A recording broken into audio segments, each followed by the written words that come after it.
You already know what this is, man. This is UNRAP, baby. Look, this shit don't even sound right, right? I'm missing something. Where the fuck is the engineer when you do it? There it is. Hello. You already know what this is, baby. This is UNRAP. We back at it like crack addicts. No stamps. No games. No bullshit. We in this motherfucker. Oh boy, we gonna get them tonight. They gonna hate us tonight. You heard what I said? It's UNRAP, baby. We in it to win it, man. I'm telling you, man. We go ahead. I'm ready to go. I'm ready to go. I'm ready. Woo! Oh, see, I missed the last. See, I didn't get that last one, but that's cool. Hey, listen. You are tuned in right now with UNRAP. I am your boy, Heat Detector, in the motherfucking building. Yes. Thank you very much. And we have my illustrious co-host to my left, nobody other than the Naj Reno is in the motherfucking building. Sounds about right. That sounds about right. I gave y'all the same energy. See, that he's learning. And by the way, we also have our resident hacker, the man who got hired that ain't even fucking here, the engineer. And not in the building, but in the building, I guess. And of course, his intro is way bigger than both of ours. Always. Pause. I gave everybody the same energy. Why is that music still playing, man? Why is we still playing? I like Look at this shit. Everybody thinks I'll be smoking blunts and shit on this now. You could have kept it live. I'm smoking a whole cigar. It's a vibe. But check this out. You know what we do, man. And I say this every motherfucking show. Yeah. It's because, I live for hip hop, man. I swear I live for hip hop. This shit, not only did it save my life, but it really brings me motherfucking joy. It does. You light up. Am I lit up? Do I got the soul glow? Like a motherfucking Christmas tree. That's what's happening, man. I feel like the golden dragon right now. Because tonight we got a good one. We got a damn good one. And I if I could do something a little weird, if you don't mind. I mean, help yourself. I feel like your mic should be turned up a little bit, but what do I know? I feel like just jumping out the gate. Let's just go ahead and throw the homie of the show out there. Fuck it. You know what I'm saying? Already? Just fucking stamp the label. You know what I'm saying? We're not even going to say his name. We're just going to call him the homie of the show. Who gives a fuck? The people already know it's official. God damn it. Okay. Too official. Back on the scene. Crispy and clean. You know what I'm saying? All right. I will not disagree with you. So before we do that, though, like I was saying, I'm excited. The shit is gonna be lit. Every bone in my body is excited. You know what I'm saying? I feel the vibrations. The shit is dope. How you feeling? I mean, I'm me. You know how I do. No, I don't. But I knew you was gonna say I don't know. But I honestly don't. I don't know how you do. That's the thing. I don't know how you do. I don't know what you do. I know what you say sometimes is a little off the wall. But hey, what the fuck do I know? So what you trying to say? Nothing. So anyways, guess who we got in the building tonight? I don't know. And by the way, not only am I excited, but this is in the building. Like literally in the building. This is the second time we've had a live person in the flesh. We out here in these streets. In the building. And I'm telling you right now, these motherfuckers better watch out. We coming for everybody's neck, right? Yes. You know what I'm saying? Yes. We coming for everybody's neck. By the way, I want to shout out all the new subscribers right now. I'm going to give a round of applause to all of them. Thank you so much for liking and subscribing to our channel, helping us grow. Because we in this shit. Yeah. We are truly in this shit. We are in this shit. Enough of that sweet shit. If you watch a 2-hour podcast and you don't subscribe, you are an asshole. Okay? I agree. Tell everybody. I agree. I mean that shit. Okay, you heard her because she be threatening to cut me all the time. So I'm already on edge. Hit the goddamn button. You know what I'm saying? Hit that like and subscribe. Oh, we got a fighter. Yeah. But listen, again, excited about the show tonight. In the building tonight, we have a fucking Chicago legend. We have a fucking lyricist. Yes. Bars unlimited. Yeah, we got your favorite rapper's rapper. You know what I'm saying? We got one of those guys in the building tonight that has a true God-given gift. Fuck talent. This is a gift. You know what I'm saying? You can build talent. Mm-hmm. You know what I'm saying? You can go to the gym, work out, get a little talent. You know what I'm saying? Work on your speed, your high jump. Nah. This was given to this man. This was anointed. I like that. Yeah, this was anointed. You see, I'm smarter than you think. See, you be over there on some bullshit thinking that, you know, you got a whole dummy over here. That. But it's okay.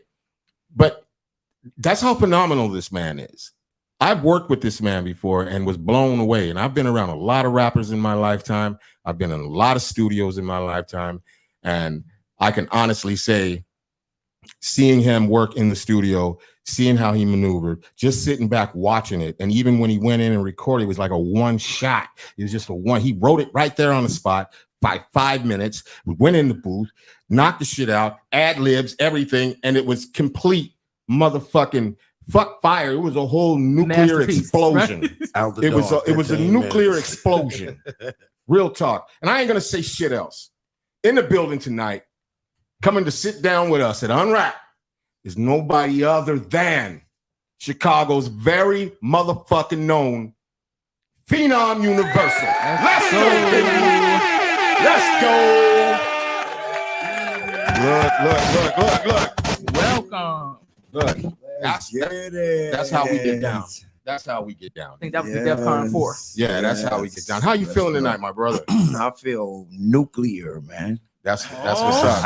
I feel that's nuclear, what's up. Man. The energy is right there. I can truly feel it. Yes. But before we get started into anything and everything, man, there's a lot of people out there that are dumb to the fact or ignorant to the fact, which means I'm not talking shit about nobody. I'm just saying people are ignorant. They don't know. Ignorance means to not know, to be ill-informed. Tell these motherfuckers who you are, bro, and where you come from, man. So I'm Phenom, man. I'm Chicago's MC. I'm one of them. And I've been doing this for a while. I started, I was 13 and Fast Eddie was out. Damn. Yeah. Wow. I got a little tutelage from a brother by the name of Pink House. I don't know if y'all know that dude. Rest in peace. Yes, sir. And a little bit from Twilight Tone. Wow. And I jumped in an MC battle at George's Music Room. Oh shit. And I was 101 to sign up, and I won. Oh wow. And represented Chicago in the first Source magazine unsigned hype national hip hop battle. Wow. Can we wait before you say just yeah. It's a nice little story behind that, but I ended up battling Proof in the final round. Yes, you did. In front of Sticky Fingers and Vinny from Naughty by Nature. I think Maurice Malone was the clothing king at the time. And man, from that, we thought life was going boom for us. For some, it did. And for some, you had to navigate from there. Right. And so I'm the MC that started Poetry Chicago, People's Organized Entertainment, teaching righteous education everywhere. Damn. And with Brother Mike, we founded an organization of artists to teach artists and be ambassadors for artists. Nice. And so after that, I connected with Sister K Love, the poet, who is nuclear herself, originally from Hammond, Indiana, but she represents Chicago heavy, who's now in Baltimore. We started our own mentoring organization on Black Panther level. Nice. Called nice, it nice. Let Your Rhymes Inspire Creativity, lyric mentoring. Damn. So that lasted for about 8 years. And then I went to Iraq and got a profound experience about MCing and what this really is. And I came back and I started MC school. And it's a 6-month Navy SEAL level training of not being famous, but be felt. Right. Use your art as an instrument to build peace. Right. Don't just be rhyming and get money. Hey, engineer, can you turn his mic down just a smidgen? Just a cunt hair, just a little bit. Like you need to You know what I'm saying? Yeah, I mean, what a fucking introduction. Man, And I'm sure, listen, we don't want you to be humble around here. No. Respect. All No. right. You know what I'm saying? Well, I do shit. That's what I'm You know what talking I'm saying? about. That's what I'm talking Oh, yeah. about. Talk your shit. Talk your shit. I mean, you earned it. Yeah. You earned it. You got the battle scars. You got the trophies, the accolades, the whole everything. Yeah, I do. Man, you got to talk your shit. I do. Let motherfuckers know who you is. You know what I mean? Not who you was, but who you is. So you've been doing this since 13. Yeah. So talk about a little bit about from your perspective when you started, you know, your Pink Houses and your Fast Eddies. What do you think about Chicago hip hop now compared to then? That's hard to say. That used to be a cold question like 10 years ago, but to me it's like dinosaurs versus the technology age. Dinosaurs versus Terminators. You know what I'm saying? So I think they are polar.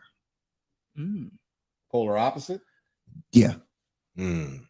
Interesting. Yeah. Because hip hop, if I could give you a sound bite, man, hip hop was the place where we all would go to escape death. Right. And now that's the number one place you go to die. Jeez. That's actually why I asked you that, because I wanted to see if you was going to allude to that. Yeah, because that's some real shit. You know, we had Chris Crack on the show, and he made a statement by saying rappers, like saying it's the new word for nigga. Like rappers the new nigga. You know what I mean? And that was really profound when he said that. But also too, it has turned into that something where you become a rapper and that's where you go to die. That is not what the culture is about, you know, at all. When I say I love hip hop, man, I love every aspect of it. I love graffiti, I love breakdancing, I love DJing, I love MCing, I love every aspect of it. And not one part of those things says anything about dying for the shit. Right. You know what I'm saying? Nothing about it. And where do you think that we dropped the ball at? Because a lot of people say, well, it's the older MC's fault, because at first, before you had these kids right now that are listening to it, they grew up listening to NWA, talking about shooting police and doing this and that. And then you had like even East Coast rappers that all they spoke about was jewelry, clothes, and bitches, you know what I'm saying, and money. And so like all of these things, because you remember there was a time where there was different levels of hip hop. There was, you know, you had your educated rap, you had your goofy, funny rap, you had all the different levels. Now it's just like saturated with shit, but it's still alive in different forms. It, you know, I guess like almost like subculture now, which is really strange to me that the game has become like the real MCs are now like a subculture. Yeah. That's because the real MCs are uninspired. And I think it's time. I think that's what the creator doing with me right now. Yeah. Yeah.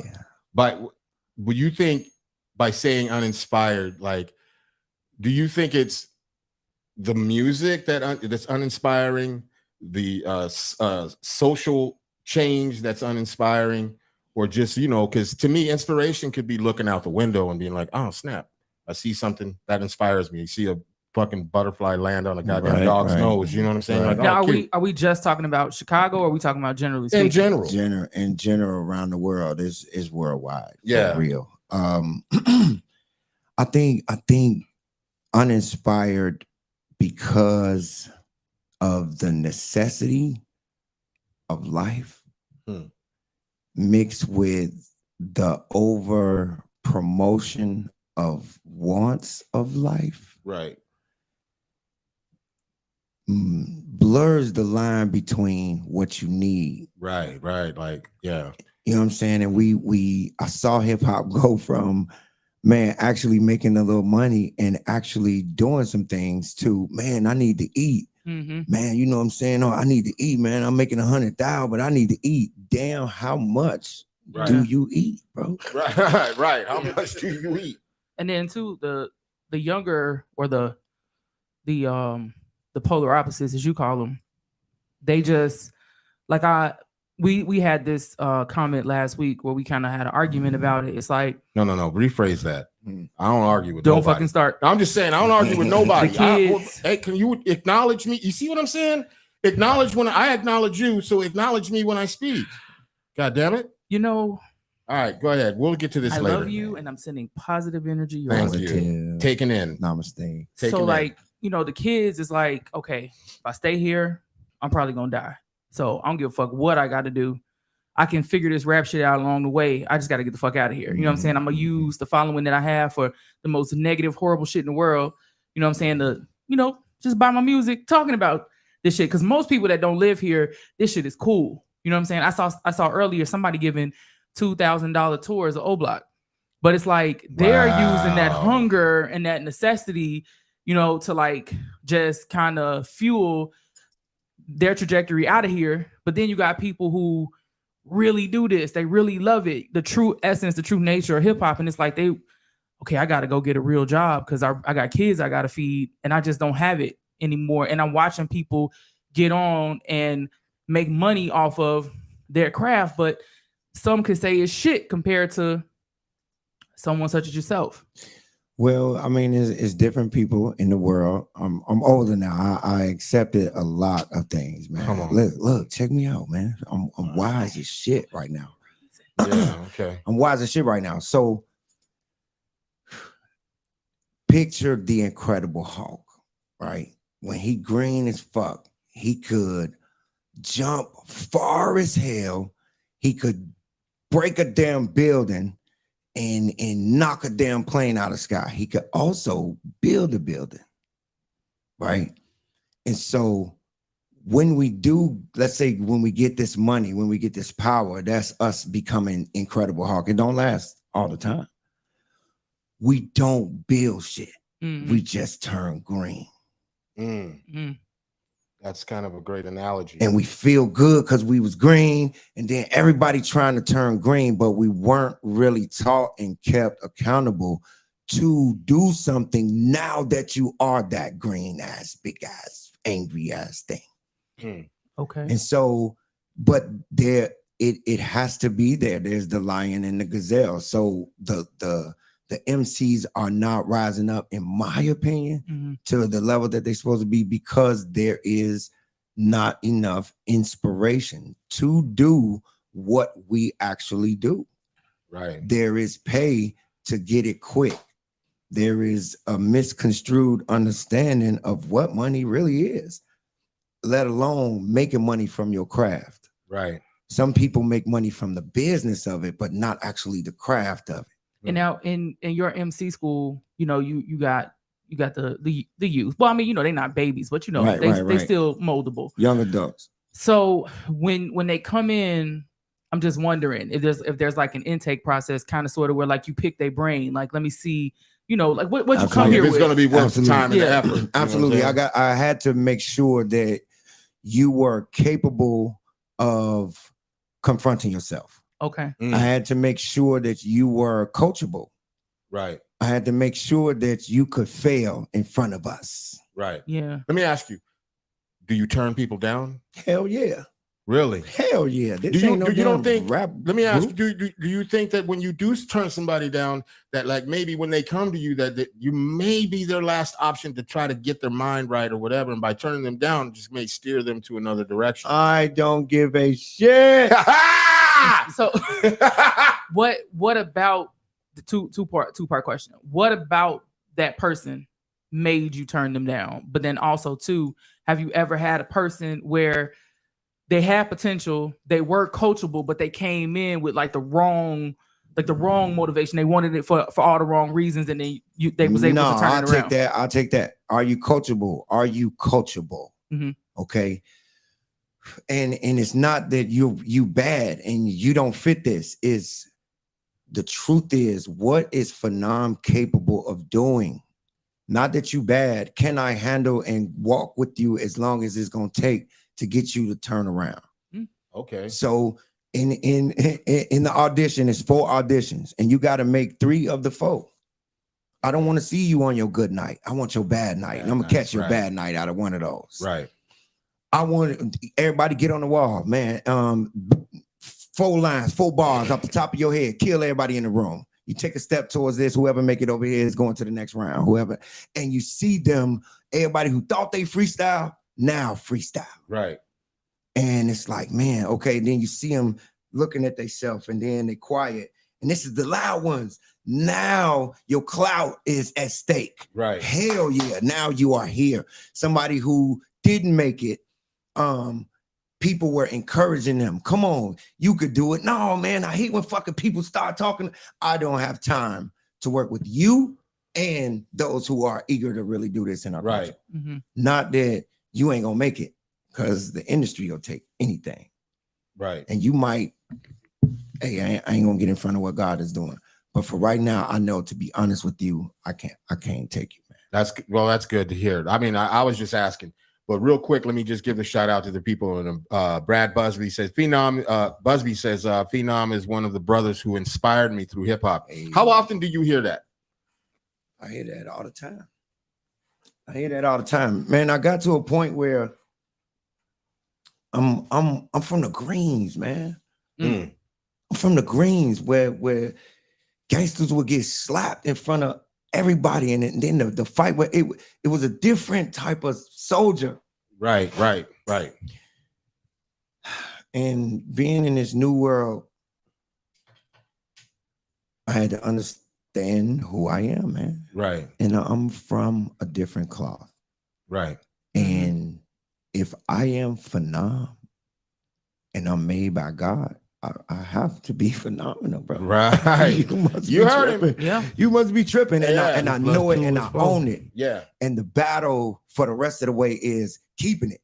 Right. Not trying to convince them to turn theirs on. Amen. That's motivation. Yes. Yeah.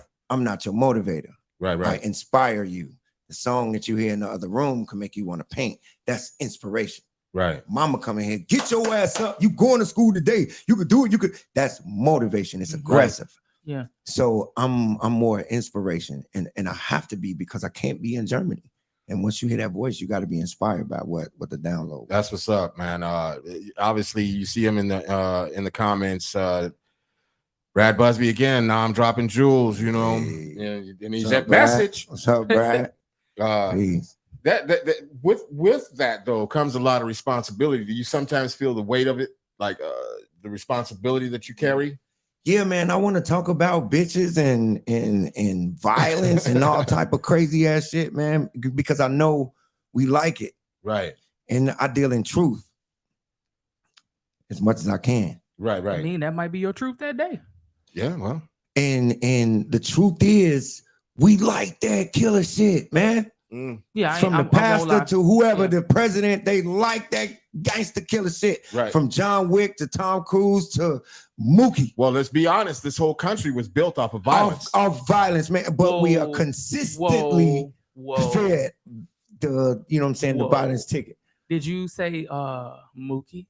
Mookie. Shout out to you. You know what I'm saying? You are my hero. Yeah. I'm lost. Mookie. Chicago shit, That's some man. Chicago That used to shit. be my your name Mookie, you definitely from shit back in the Ohio. day. God damn it. All So, right. but what I'm saying is that the table is kind of tipped for us to be a certain way, and that's the challenge, man. And if I'm out here, that's the team. And what I'm saying is, this is football. If you can't take the hit, then you ain't never gonna see the playoffs or the championship. Hell man. no. Let me ask you: Do you see yourself still like I'm about to come out of retirement on these niggas? For what the hell is retirement? I was just about to say I'm that. just saying. What the fuck? What is that? I'm just saying, like, you ever feel like, oh, you know what? I'm about to get in the studio. I'm about to fucking murder all these motherfuckers. No, man. It's I'm a fireman. I'm a fireman. Even if I retire and I'm at dinner with my children, if there's a fire in the back, I'm back there. Got you. Whether I'm paid, whether I'm part of the company or whatever, because that's in me. Same thing with the doctor, same thing. And I got a better perspective for you. Go ahead. I had my babies, man, with my first child when I was 21. So that means I've always been a father. I've never been a single adult without, you know what I'm saying, just out here. Yeah, some sort of real responsibility. I am a father. Right. Period. That's just what I've every day as an adult. All I know is being a daddy, man. So you saying you fathered a lot of Period. MCs. I'm nothing else but a father. So that's the lens that I have on me, and I am an MC. So whether it's on a CD, or damn mixtape, or flash drive, or whatever, I have to MC. Got you. That's the way that I speak. And I have to take it to the classroom. I got to take it to the block. I got to put it in a hat. I got to put it in a sock. I got to put it, you know what I'm saying? Rhyme, it's everywhere. It's all the time. It is the language of survival. Right. You ever have a, because I ask this question a lot because I like in the beginning of doing our podcast and everything, just wanting to show my co-hosts like how artists are so like-minded.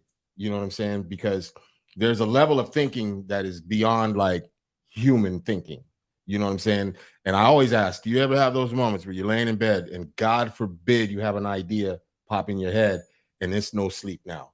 Because now the brain is going, shit's going. You may end up staring at the ceiling for hours, like thinking about different processes, different ways to go about doing whatever this thought was in your head. You know what I'm saying? Does that happen to you? Yeah, and that's kind of alluding to what you were saying as far as retirement. We always get the download, man. We it's always coming, and it's like I don't know, milk when the baby's breastfeeding. The more you pull on it, the more it's gonna flow. Right. And if you stop pulling on it, it will cease to produce. Right. But it's still there. Yeah. So it's where you are in that season. Are you, man, is it hitting you again? Is it, but I'm in it. Yeah.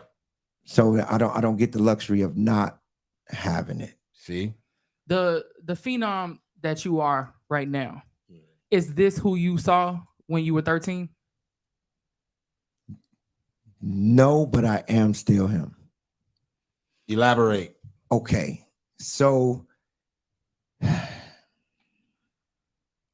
I'm speaking a lot of analogies, man. No, go ahead, man. Do your thing. So we love it. Let's say at 13, I'm at the docks and a baby fall in the water.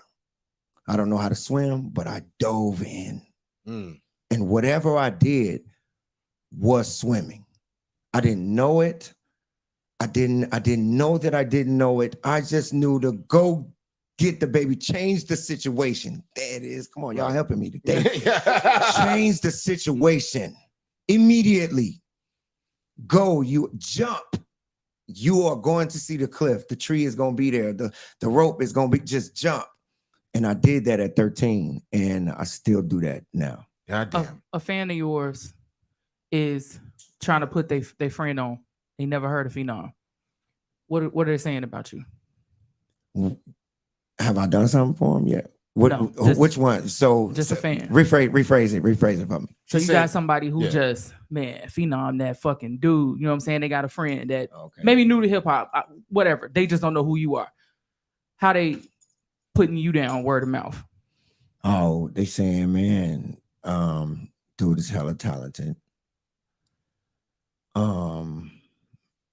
Real. One of the dopest people I met. I concur.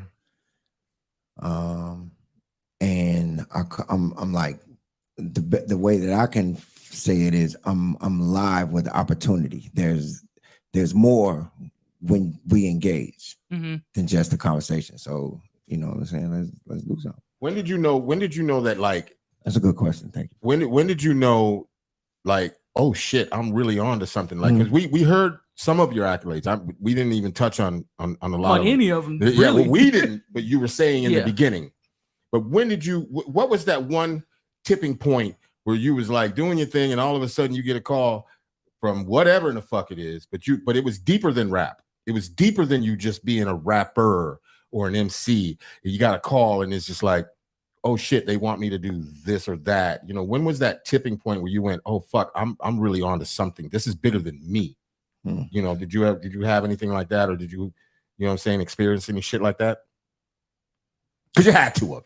There's no way with all of the shit that you do and all of the things and the positive shit, the people you fuck with, the things, there had to be a tipping point where you went, oh fuck, this is bigger than Phenom. No. No? Wow. No. Oh, that's interesting. Because I asked that question because, you know, you obviously have gotten calls from many people to do many things, different countries, speak in front of different people, lots of different platforms, lots of different events. And we're not talking about just you getting on stage and just being there because you're a rapper. You're there because of the person that you are and the spirit and the vibe, the vibration that you give.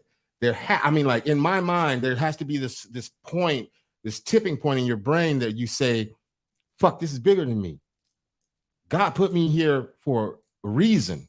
Like, I mean, does that, am I saying that right? Well, that sounds like finding your purpose.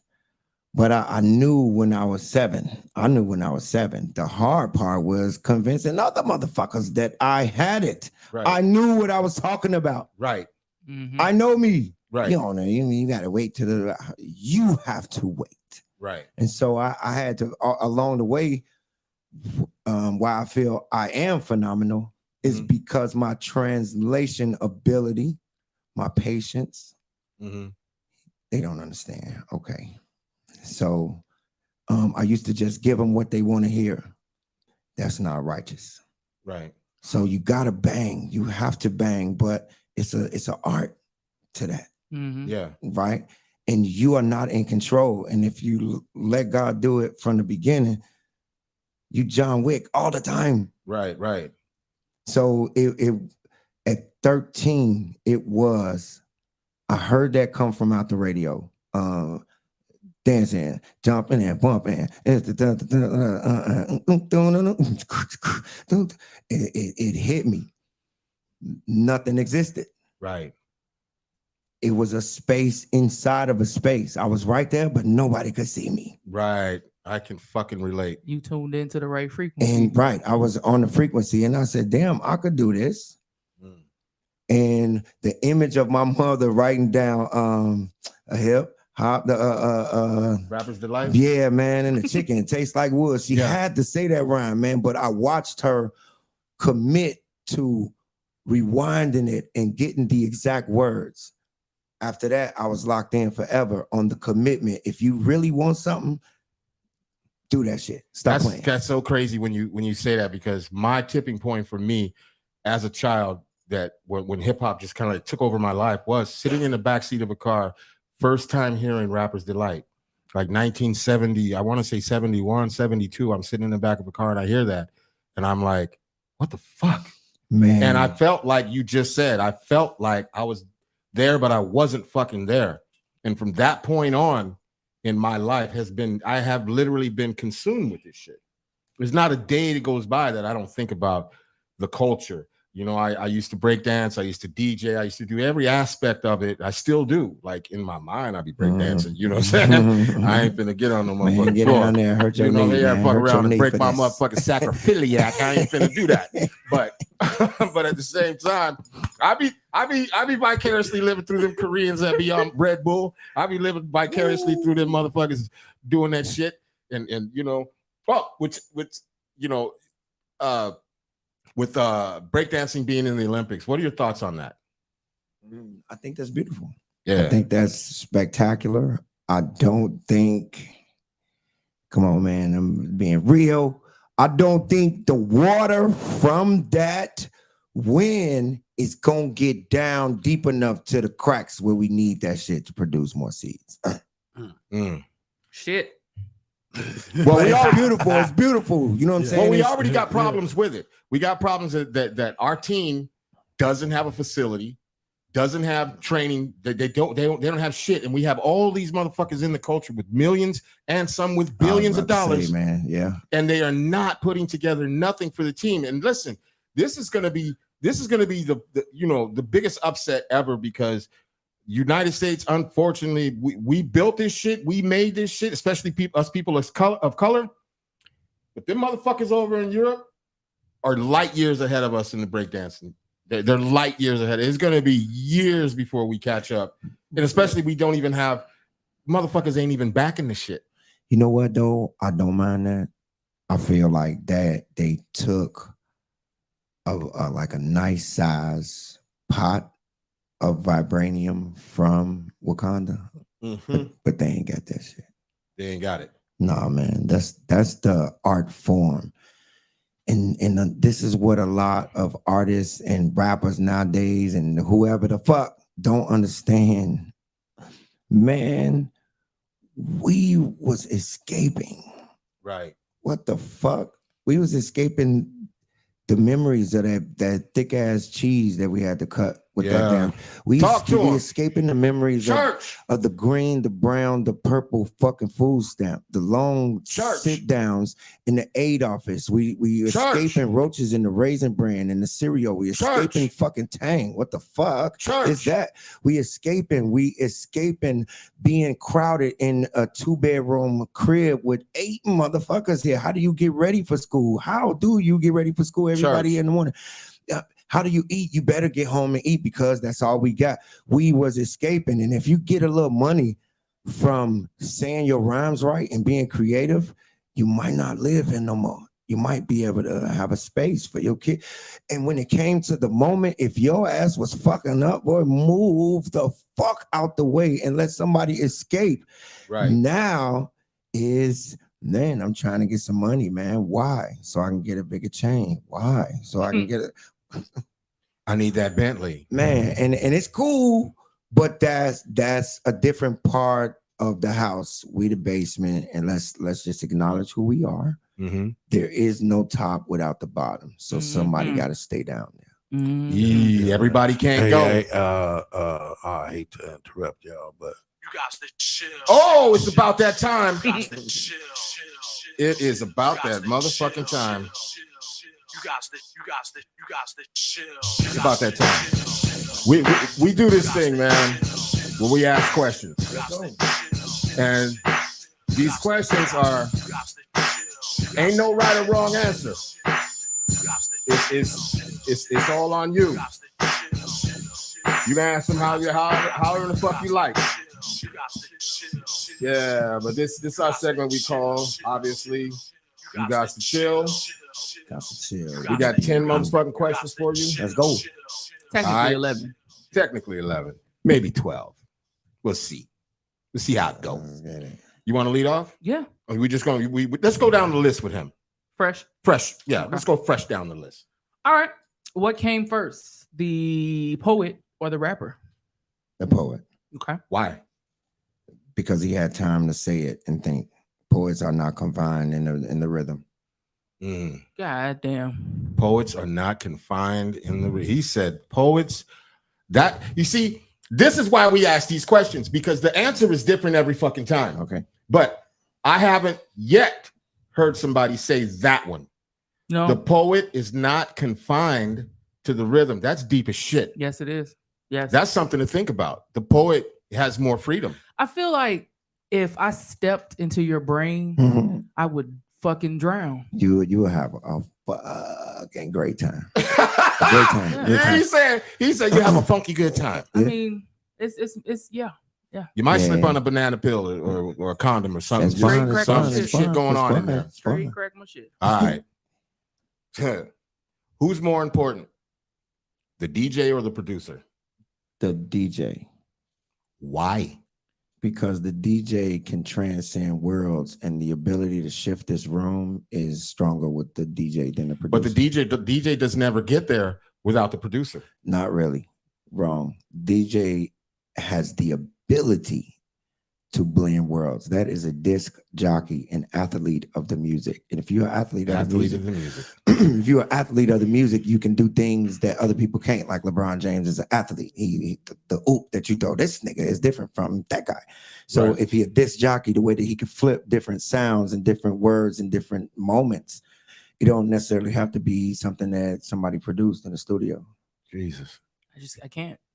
I mean, I just can't. We get different answers every fucking time. It's fucking ridiculous. But again, we were blown away last week by Jizzo from Shy City Cypher. Shout out Shy City Cypher. We were blown away by Juice's answers. We were blown away by Pugs Adams' answers. We've been blown away, but this shit right here, this shit hit different. Let's get it. This shit hit different. Go ahead, man. Come on. Shit. Rapper or MC? And I mean, you whatever you want to say. There ain't no wrong answer. Right. MC. I think that's a it's a loaded question. MC. I started this. Why is it a loaded? No. School. Back up. Why is it a loaded question? Because the MC has more ability. The MC is more vulnerable. The rapper is trying to get your attention. What they talking about, they got. The MC is allowing. It's a surgeon versus EMS. God damn. Yeah. So, for example, No. come on. Let me do it. Okay, So, for example, a rapper, you know what I'm saying? And we need rappers. We need everybody. We need surgeons. Right? A rapper, let's say February, Black History Month. A rapper would be like, I hit 28 switches because in the back I got 28 bitches. The way I bust them out, 28 stitches. Black history, 28 liches. What the fuck is liches? That's some shit that I made up. You and your bitch, boy, you get sprayed up, and you Black history, right? Right. As a rapper. MC would say, I know it's Black history, but allow me to mention, are we becoming Black history from all of the hypertension, the AIDS, the murder, the violence, the silence, right? We move in our culture like computers with a stylus. It's not AI. AI, seen it from the beginning. Harriet told us, you know what I'm saying, sit where we was winning. Are we really becoming Black history? So the perspectives that MC gives is opens the brain and gives it more galaxy perspective versus drone over the You know what? Because get close to the mic so they can hear what you about to say. Yeah. All right. It's my turn or is it your turn? It doesn't even just somebody ask something. All right. Fuck. This is I don't know. We're about to get and this is about to get real crazy in a minute. Let's get it. All right. Record sales or touring? Touring. Why? Experience.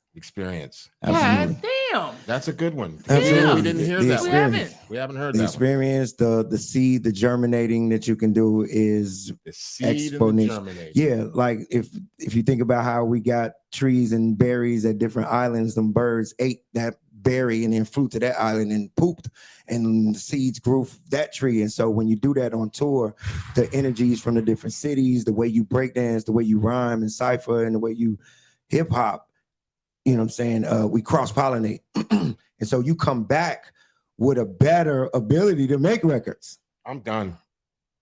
I'm fucking done. Okay, Raz Rock is in the building. What's cracking? The studio aspect is taking the vibes way up. Shout out Raz Rock.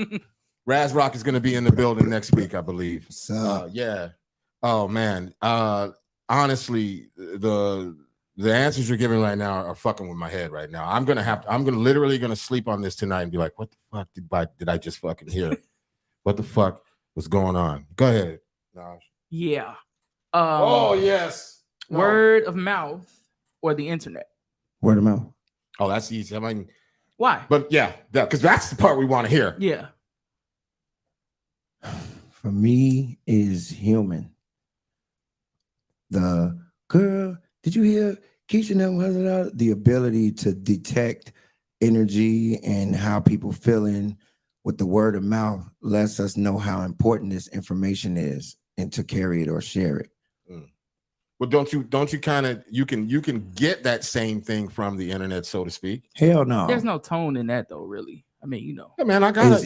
Can I be the devil's advocate over here? Can I do my fucking job? I'm just saying. Yeah, it could be overhyped and overpumped. You've been to somewhere, you know, it looked like it's grandiose because of the ability of that world. They could set up more flashes and tricks to get you to move. So, but word of mouth, you all of your senses are working right towards detecting, is this something I should be at? Is this worthy of recording? I agree. I think I definitely would rather hear why you liked it.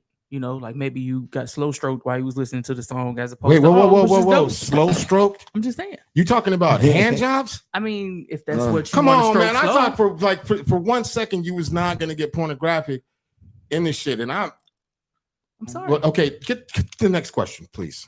My bad. Shit. Slow stroked. Well, Come you on. got the next question I asked already. But I'm Shout out Cameron Medico is in the motherfucking building. We live, baby. Yeah. If you want, I ask it though. That's cool. Yeah. Go ahead. I need you to ask this one. I need you to ask this one. Who's better, white rappers or black rappers? Wow.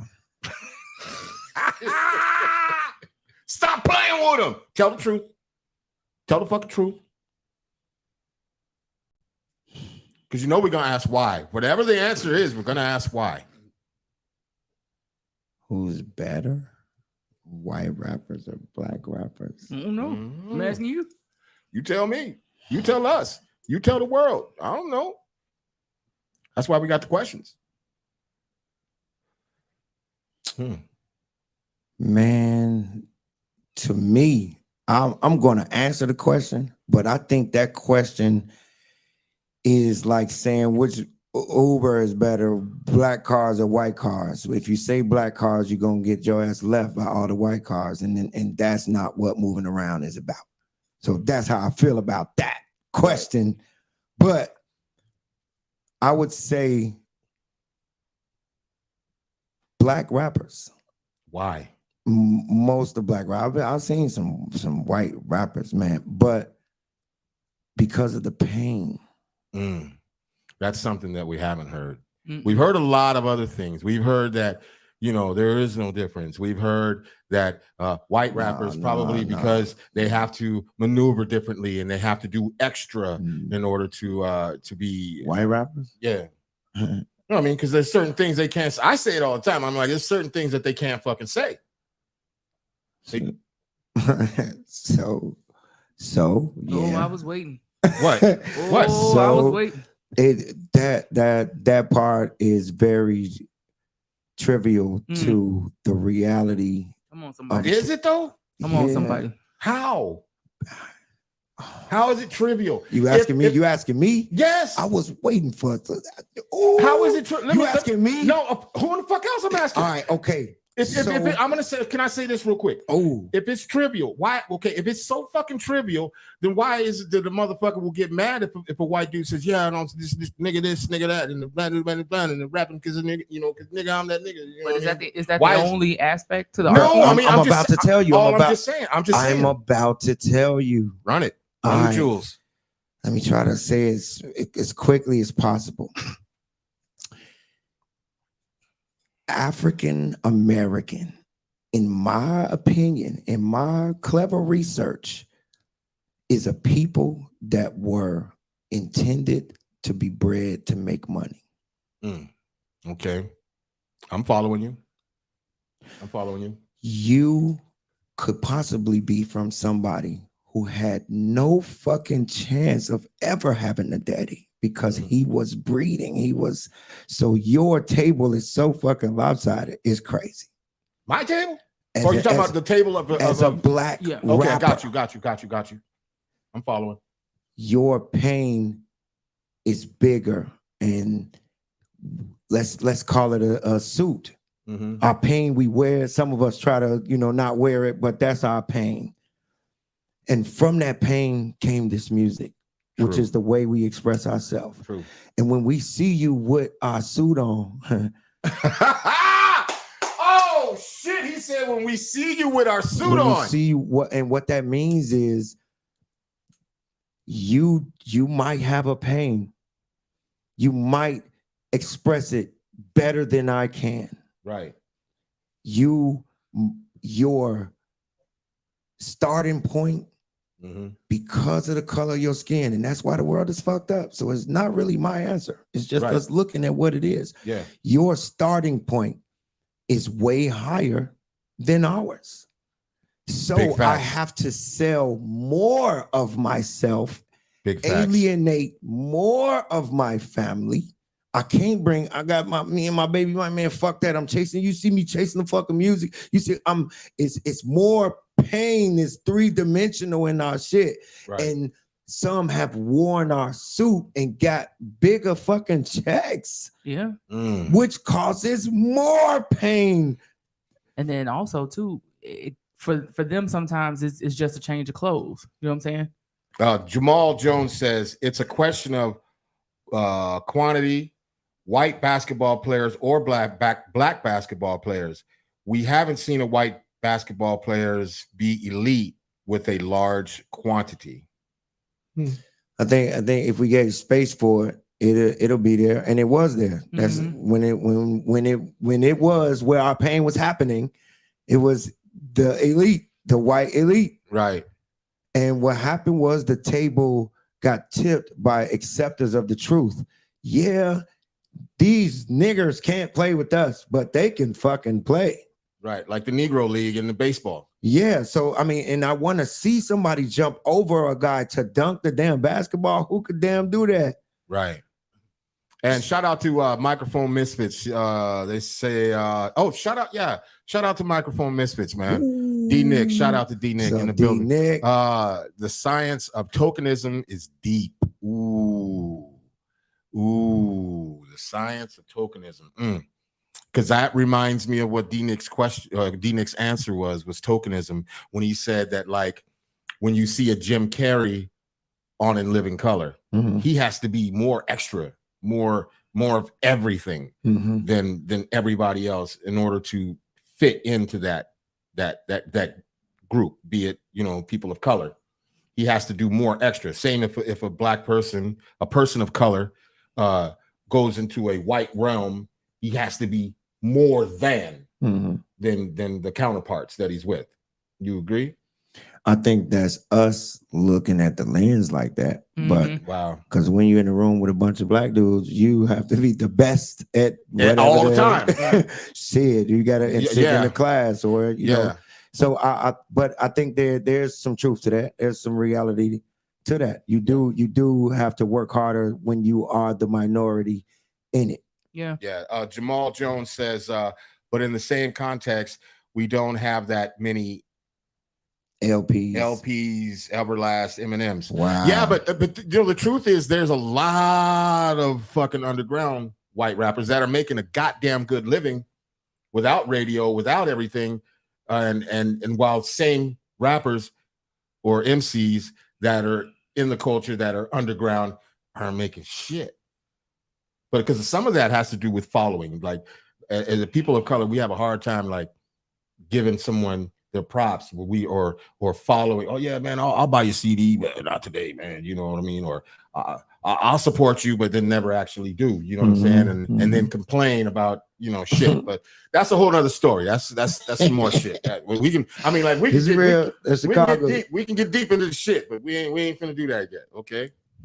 All right. So where we at? Is it you or is it me? I can keep going if you want. I mean, go ahead. Is it really possible to have a top 5 rappers list? Yes. You're first person. Yeah. Yes. Hell yeah. Does it change? No. First person. Okay. Why is that? Why? Because we've had people say, well, it changes with your age. We've had people say that one. So you love the rappers that you loved 10, 15, 20 years ago. They're still there with you, but you may have a different, because you've grown and you've matured more, your taste and your thoughts are different. And so your the things that you love more or have more respect for or whatever, thing are going to change. You know what I'm saying? So like that may change in your taste of music. It may change in your taste of MCs.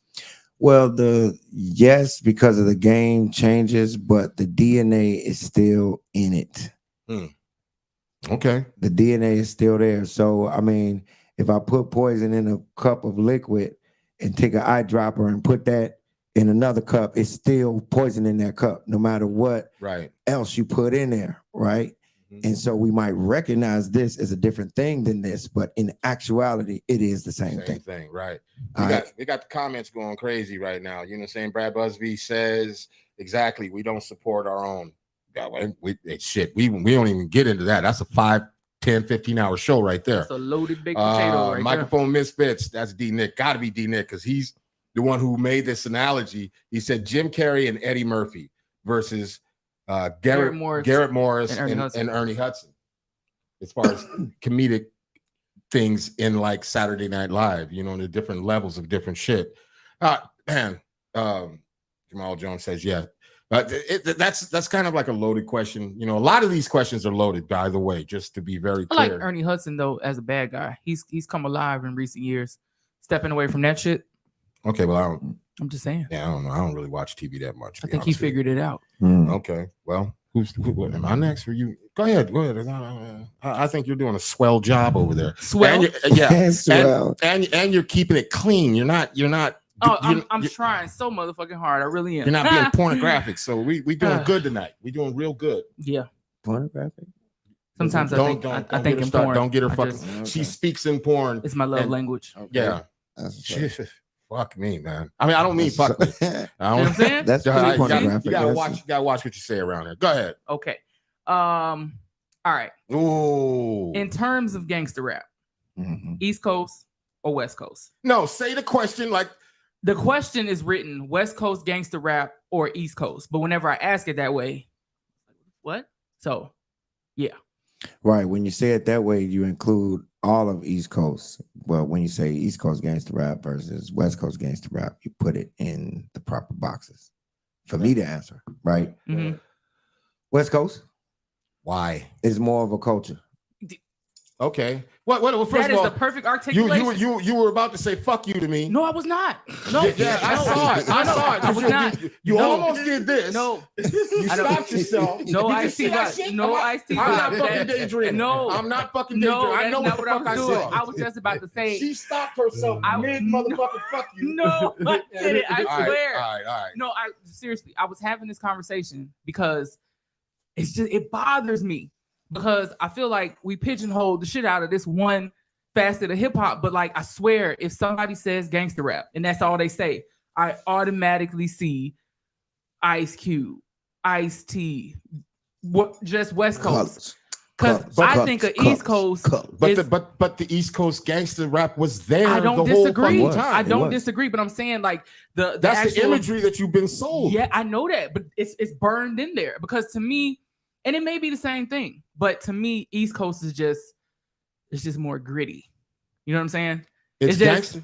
it's and the They fashion talking the same shit. and the fast. It's weird. I swear to God, like the whole MTV. First of all, we didn't even ask you this question. I don't give a shit. Yeah. But she right on though. I support because it's in the news, drive-bys and Crenshaw Mafia. It was multi-dimensional. It made it into movies. Yep. It made it into our this was when I was coming up, and this was when my love of hip hop was formed, and like the power of the media. Shit, it was at an all-time high back then. That whole fucking East Coast West Coast shit that they ever lived in pushed. California? I spent 8 summers in California. Where? You don't even Walnut fucking Creek, know. Oakland, You don't even a little fucking bit know. of San Francisco. You don't even fucking know. So here's what I don't like about you. What? I'm just fucking sick of you. Okay. Because if the shit don't come out of your throat, it means nothing. It holds I'm just no weight. saying. I'm just saying. I mean, if you're gonna And speak I on it, almost speak went on the it. whole episode without wanting to slap the shit out of you. But Now you just ruined it. but you almost said "fuck you" about 2 seconds ago. I did not. Let's get back to the questions because now you fucking around. Now he's on his phone. See? He probably telling Yeah. niggas about how you need to get your shit together. All right. That's what he's All doing. right. All right. I got this. With your purple ass hat on over there. Okay. Supreme being. Okay. Right. All right. CDs, tapes, vinyl, or streaming. I want to say vinyl for the respect, but CDs. Damn. Oh, that is fucking okay. You're like the 3rd, 4th person that said CDs, and I had said something. I said to somebody, I was like CDs, and he's like, "Yeah, you ain't been to Walmart lately? They got barrels and buckets full of them motherfuckers." Yeah, you know what I'm saying? Man, CDs. So you still carry CDs around? No. I got one in the car. I mean, you know what I'm saying? Just in case somebody drive up with a damn, what's the name? I got you. Okay. But All right. yeah, I say CDs because that was my season. That was my thing. You know what I'm saying? I made money off of selling CDs. And if you think about it, that's just plastic, man. It's plastic. And I can go to Walgreens and buy 40 plastics. And I can put words that I put to music on these plastics and come back with $400. Okay. I will not disagree with you. That there, was sir. incredible to me. It was the beginning. It was the It was the beginning of the transition, because with your tape, G, listen, man, I'm exposing my age and shit, but man, don't worry about with it. the tape, You when ain't older play than the me. tape, You ain't man, older than me, nigga. when you play the tape and you hear your song and you get in the shower, that song finna go off and this whack ass song finna come on. Right. And you gotta sit, you gotta jump out, man. But with the CD, you can just skip that shit. Or put it on That tape. it was profound. It was groundbreaking, right? And so that was the beginning of the disconnect to me of music and the audience. It was the beginning. So Microphone Misfits, they say NY never branded that, talking about gangsterism. LA County rocked with that, with the brand. Yeah, okay. And he said CDs all day. Of course he did. CDs all day. Yeah. Keep going. Oh, this last question. Then we got a bonus question after that, and then I got one more. Who gets the house first? Yourself or your mom? My mom get the house. Why? Because she deserve it. It's more important to have mama's house. More people are coming at Thanksgiving to mama's house than my house. No, that's a new one. And to me, that'll be selfish if I get the crib. When people are already taking care of me, I'm staying in hotels. I'm not even gonna be in my crib anyway, man. And I got a beautiful lady, and she gonna take care of me, man. And I love her, and you know what I'm saying. So my mama need the crib, and I need, when they try to get me and try to take my things, I just, you know what I'm saying, mama straight. So that's two birds in one stone. You set a net for yourself, and you take care of your responsibility. My man. Man, fuck us, man, for all the times we couldn't eat and mama had to stop what she was doing to feed us and all that other shit. And the moment we get our money, man, we go kick it. We tweaking, man. We tweaking. I watched us cause an earthquake for beast mode, man. Beast mode. It cracked me, man. It hit me at beast mode. You remember when he ran that touchdown? And I thought, what if he fumbled? Would he be kicked off the team? Hell no. They're gonna give him the ball again. But if mama would have fumbled one time in that 9 months, so she carried every day. Right. So that just you can come out, you know what I'm saying? So she ain't fumbled not one time because you here. Right. And what kind of earthquake do we cause for mama? So mama get the house first, man. God damn. Man, can we get a round of applause for that? Holy shit. Man, we have not had these type of answers at all,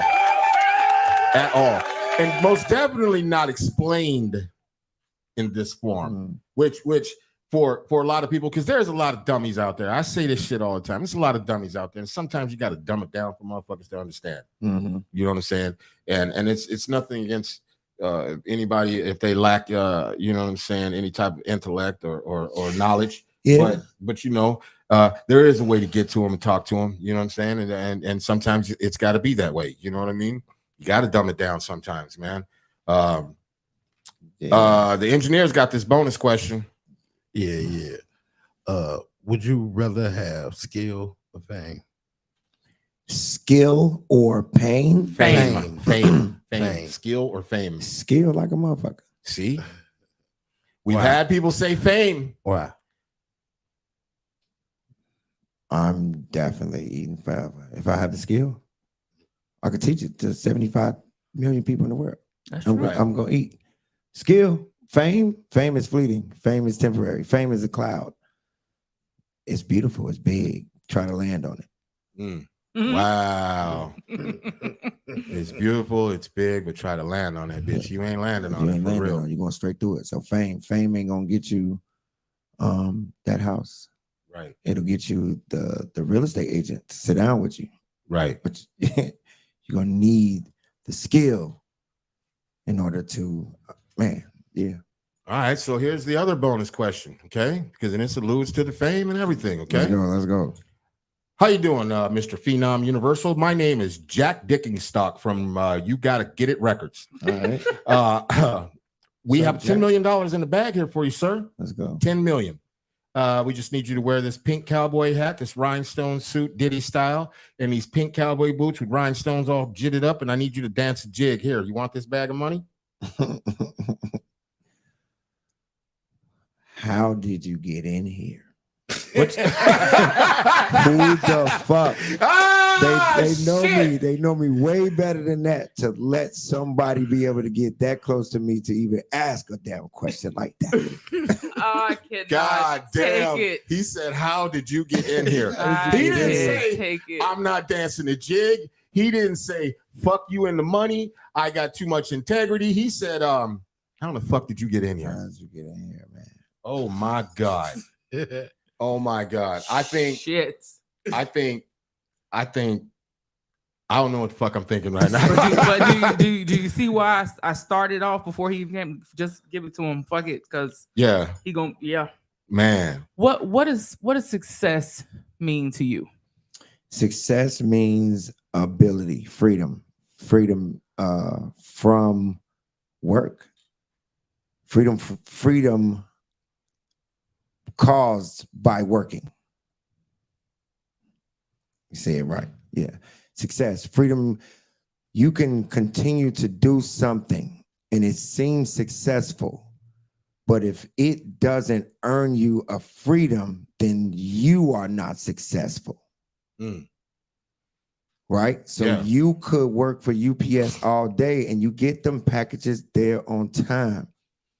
But if you're not saving your money and then get a better car and then get better education, then get a better job, then you are not successful.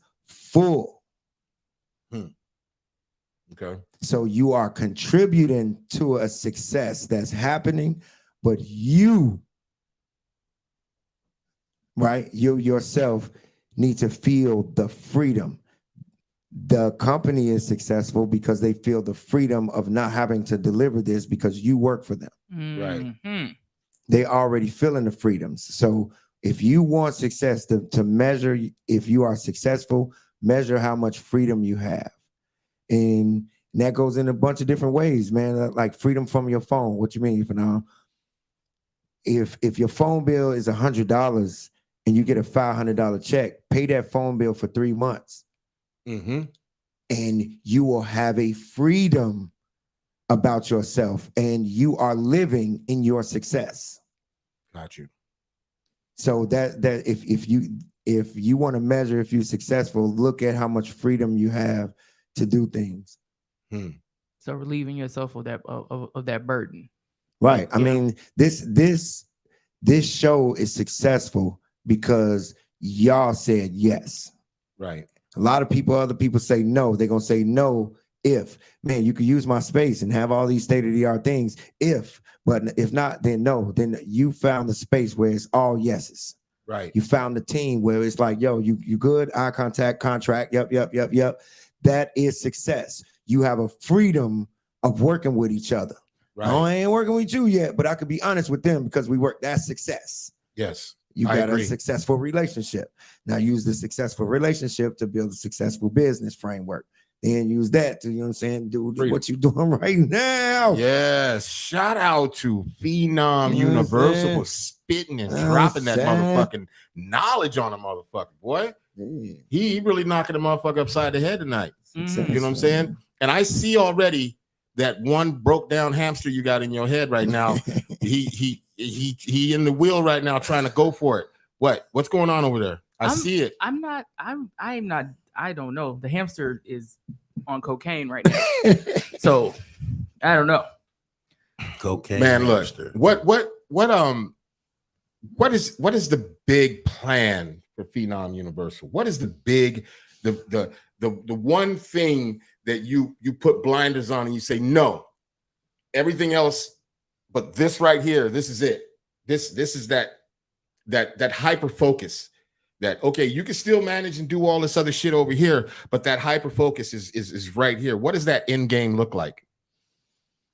To have a group of individuals, not a group, to have a number of individuals that are able to carry life on. Oh, okay. All right. So I'm the dumb one over here. Kerry, but you are you talking legacy? Nah, that's not life. Legacy to me, when I say life, life involves that freedom, Okay. right? And Magic Johnson has a legacy, Right. and he tried to put that on his son, Right. but his son wants to live. So What are we talking? Wait, what we talking? Because yeah. Don't say no stupid shit. I was sure in the fuck getting ready to say some Yeah. stupid So shit. what I'm saying is the legacy confines you by responsibility. And if you're that type of person, then that legacy lane is perfect for you. I'm going to keep the legacy on. We need those. But life is about doing what is coming out of there instead of us trying to shape it into what we think a better version of what we saw was. You gonna be the better version of that because that shit was crazy. Life, living, is better. So yeah, that's pretty much why I say that. Would you say that? And I say this with all respect. Would you say that you are a person who is living a living, walking, breathing testimony to everything that you say? In other words, you stand 10 toes down on everything you speak on. Like if you say, yo, I'm this way, this is how I am. If you say, yo, I'm gonna be there. Are you that person that like you really living the life that you not just portray, that you say to people? Because every day I'm sure you're around people that agree with you, or you may have some yes men around you, or maybe over here you've got to struggle and fight with this type of shit over here, and internally maybe, I don't know, maybe you don't want to be this person. You know what I'm saying? Maybe you woke up this morning and you're like, man, fuck, I don't want to do this shit today. Yeah, I don't want to deal with this shit today. Okay. So are you a walking, living, breathing epitome of who you are? Yeah, absolutely. Yeah.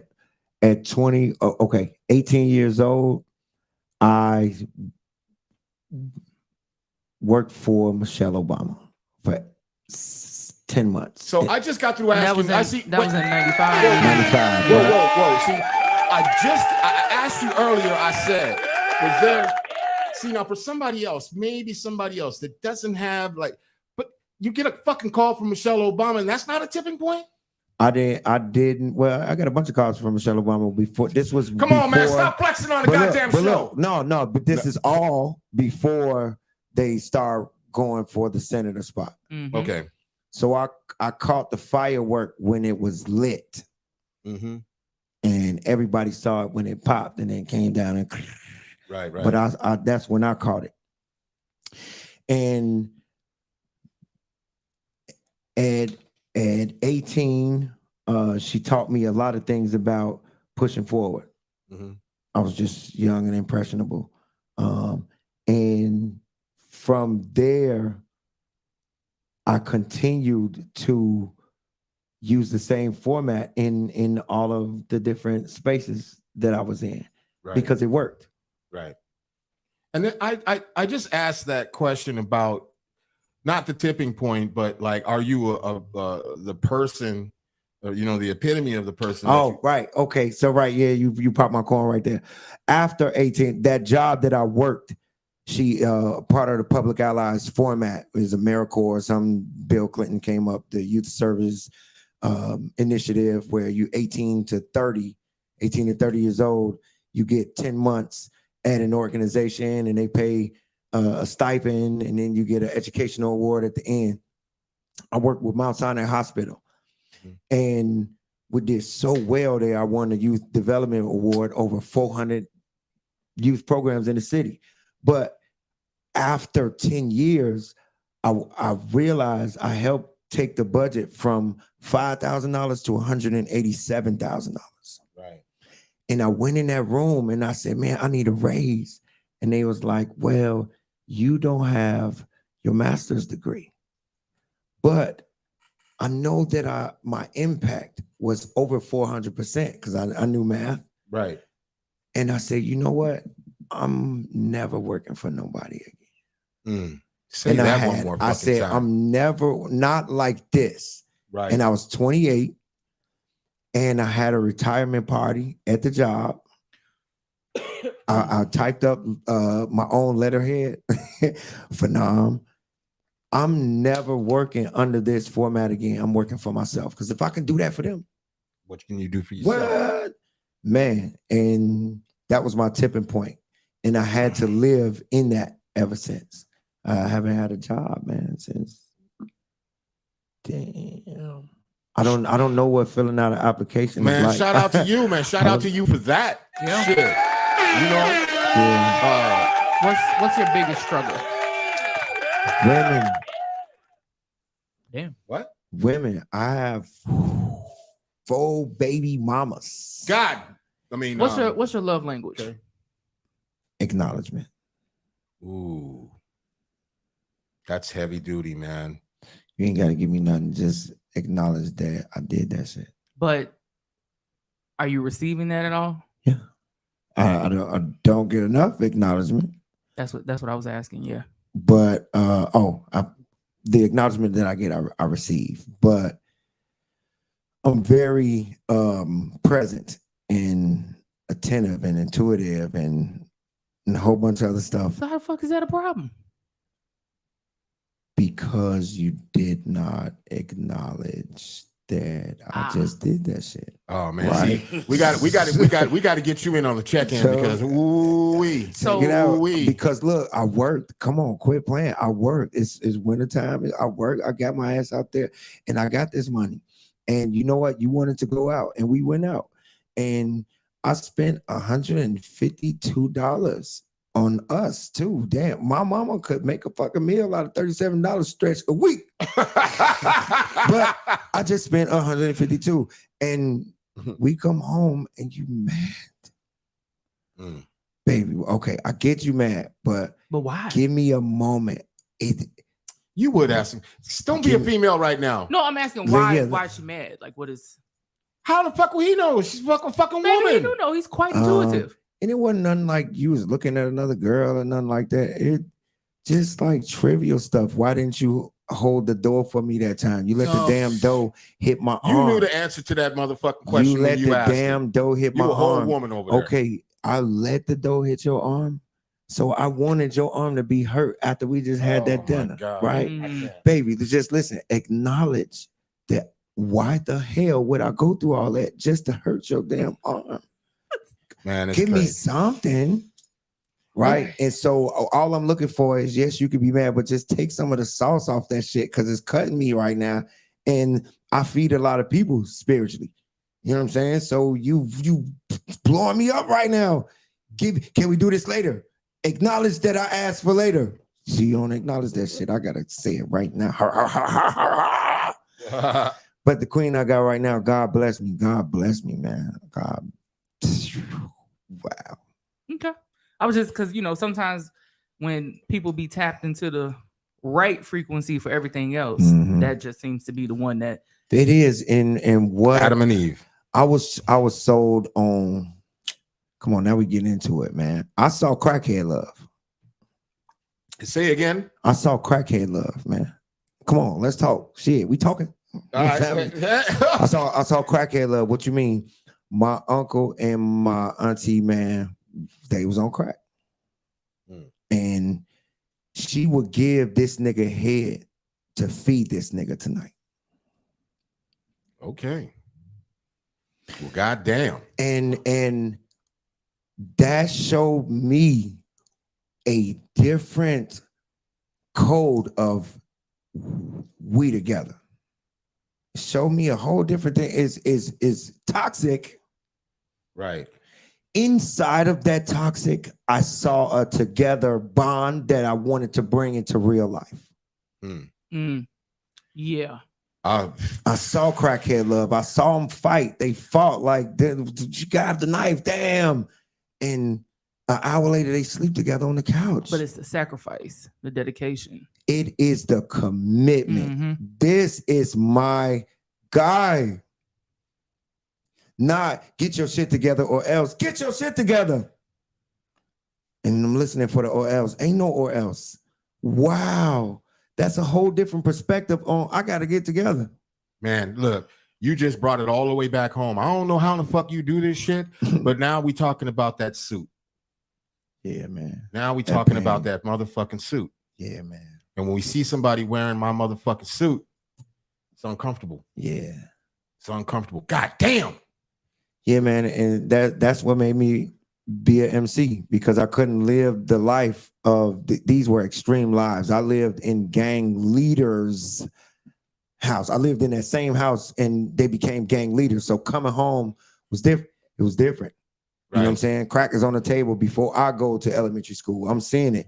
It's man, you talk about porn. I was waiting for you for the porn question. Shit, when I was 5, my uncle wall to wall to wall to wall had the jet ebony size Hustler. I don't know if it was Hustler. One of them magazines. Nothing but pussy shots. Yeah, nothing but and even it looked like the damn farms when you're flying over in the plane. Right. It is so precise. Yeah.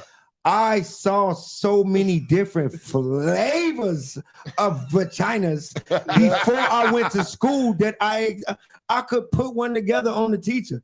Where she is? Where she from? I know it says she number 48 on the wall. Do you think she that number 48 on the wall? She number 48 on the wall. That gave you an advantage? This nigga said she number 48 on the wall. He had X-ray vision. He knew exactly what that pussy looked like. And that is terrible. But because I was no, that's a God-given gift, sir. That's terrible, man. It encroaches the process of being able to see a vagina. So now that I see it, man, I want to see girl, stop playing. Show me your pussy. It ain't nothing but a pussy. Damn, who ain't seen the pussy? But that's not the actual process. And so in my maturity and my learning, I've been able to watch these things off. And the reason why I don't really do social media like that is because there's certain traps in there to flick it, man. And it's not just by happenstance. There are hundreds of $1,000 budgets to make me scroll deeper in that shit. Right. A 13-year-old man ain't got a damn chance. Right. Wow. That's big facts. Yeah, that's big facts. So look. With that being said, with social media and everything, what do you think this is kind of a two-part question. What do you think the problem with Chicago artists branching outside of Chicago, because we do know that it's harder to branch out here than I've seen anywhere, and I've been all over the United States, and it just seems like there's so much fucking talent here, there's so much skills, there's so much, like, as far as creativity is concerned. Wow. What do you think is the problem with Chicago's artists blooming outside of Chicago? Because there's so much fucking creativity here, it is insane. Okay. It's a lot of things with that, man. I got so many answers, but the one that I can just give is Chicago is the school, it's the university. The university is not really the place where you stay and work at once you graduate. Oh, wow. Once you graduate, you got to go out in the world and prove yourself. Do you think that's the problem? Is that I would say it's not necessarily a problem. It's the perspective of really what it is. Rap is our shit to get out of the prison of these systems. Right. I have to go to school for 4 years after elementary school just to get my damn high school diploma, then go 2 more years to get my associates, 2 more years to get my bachelor's, 2 more years to get my master's, get the job, kiss ass for 90 days, and then after 10 years, I'll possibly get a fucking promotion. But in this basement right here, I can write a motherfucking rhyme for my soul. And put that shit on the internet, bro. And people are singing my shit in Germany. And I don't have to see no orientation people, no staff, no systems, no glass ceiling. I'm getting paid. They treated me like Jesus when I walk in here. But that ain't answering the question. The question is, why is it so hard for artists here in Chicago? The answer is perspective. Okay. The answer is our perspective of what it is has it the way it is. But actually what it is the school. It is the school. This is where we learn how to be the best us. Why the best us? Because there's so much drama here. You can't fake. You don't have time to fake. Right. You don't have time to duck. Everybody's gonna get hit. How many people in the room lost somebody to violence within the life? Hands is up. Yeah. Here, the pain is here. It's in the music. It's even in the boppy music. It's in there. That means people don't want to buy yours. You lost somebody. I lost somebody too. Right. So say it, but I don't want to buy it, man, because I got one that I want somebody to buy too. You know who buying it? People who not from here. Right. So basically, but there's a lot of things being sold here. It's a lot of money here. And if I look at it like the school, I can understand it. It's perspective. If this is the school, how you teach people? Where the books? Right. Where's the food coming from? So there's some input, there's transportation into Chicago with Andre 3000s and our 2 Chainz and everybody come here and flirt with us and teach us how to be famous, but we really don't want to be famous. We want to be felt by mama and them that we not a piece of shit.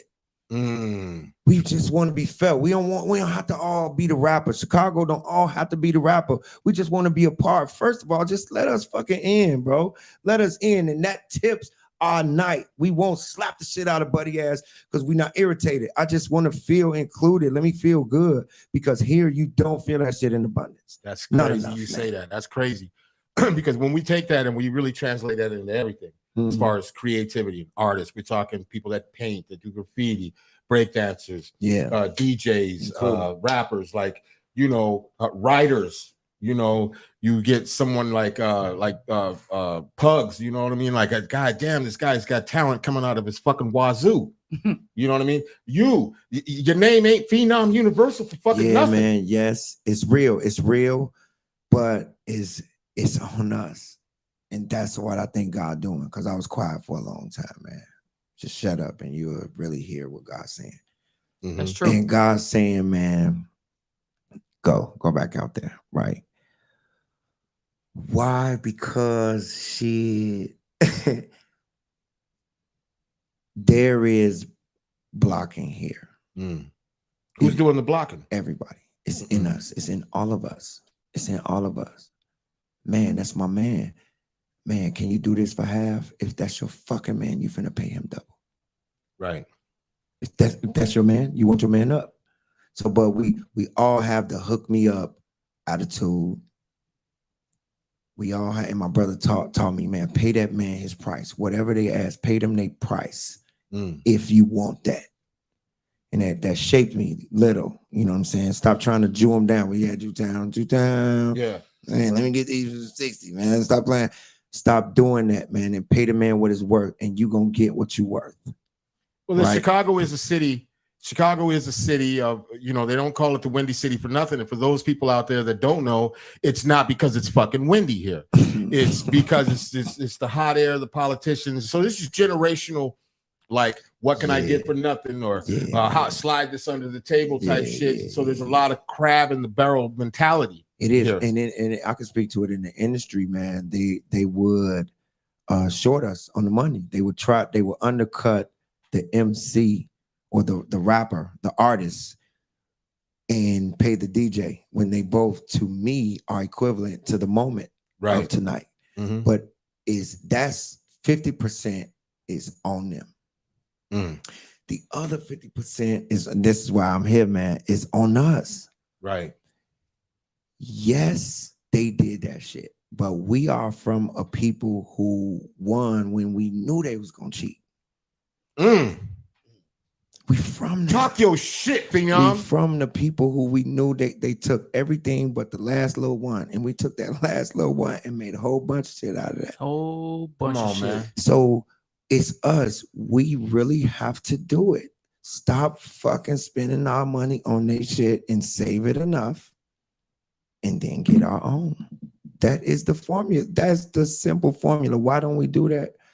Because we just want to be included. And the price to inclusion is bankruptcy. Damn. Whoa. We just want to be acknowledged. We just want to be motherfucking acknowledged. Hey, listen, real quick before we, you know, I don't know how much more time you have, or, you know, I mean, if we in it, we in it. So like we don't try to put a time limit on it, nothing. Let's go. But when we were right before the show started, and she said, we just gonna cut to the chase and friend of the show. We got a thing that we call a friend of the show. Mm-hmm. It's very VIP-ish. Let's get it. You know what I'm saying? Yeah, so what a friend of the that? show is we don't give that to everybody that we interview and we have great conversation with. A friend of the show. Do you explain friend of the show? So basically, you just kind of sort of have carte blanche, you know, like you can pop in whenever the fuck you want, you know, just I mean, get in where you fit in, you know, Yeah, and you have us at your disposal, you know. Yeah. You know, free promotion, shit, whatever you the fuck you need, we got you. I don't give a fuck who we interviewing. If you are a friend of the show and you want to pop in on remote and just be like, hey, I gotta say this to this motherfucker right quick. Right on. I say, okay, D Nick, just pull this friend of the show card. I see. Yeah. Right, yeah. No, but he be popping in. Yeah. Okay. He be popping in. Sometimes next thing you know, it'll say D Nick just we got to bring him in. And then he'll be right there on camera. You know what I'm saying? We got to bring him in. Once you're a friend of the show, you're a friend of the show. We will not say no to you. You know what I'm saying? Is if we sitting in here and you call me and you're like, yo, I heard you got so-and-so in the studio tonight. I'm popping in. All right. That's what's up. Did you want to sit next to the motherfucker? Nah, I'm cool. I'll sit over here. But I'll sit next to him if I feel like it. You know what I'm talking about? All right. I receive. Okay.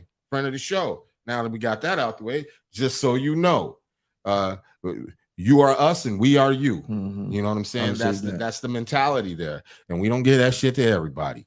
Hey, I got one question I want to ask. What's up? Mm-hmm. Come on, man, spit it out. Damn. Talk your okay, shit. Okay. If you had to give your younger self advice, what would it be? Took it right out of my motherfucking brain.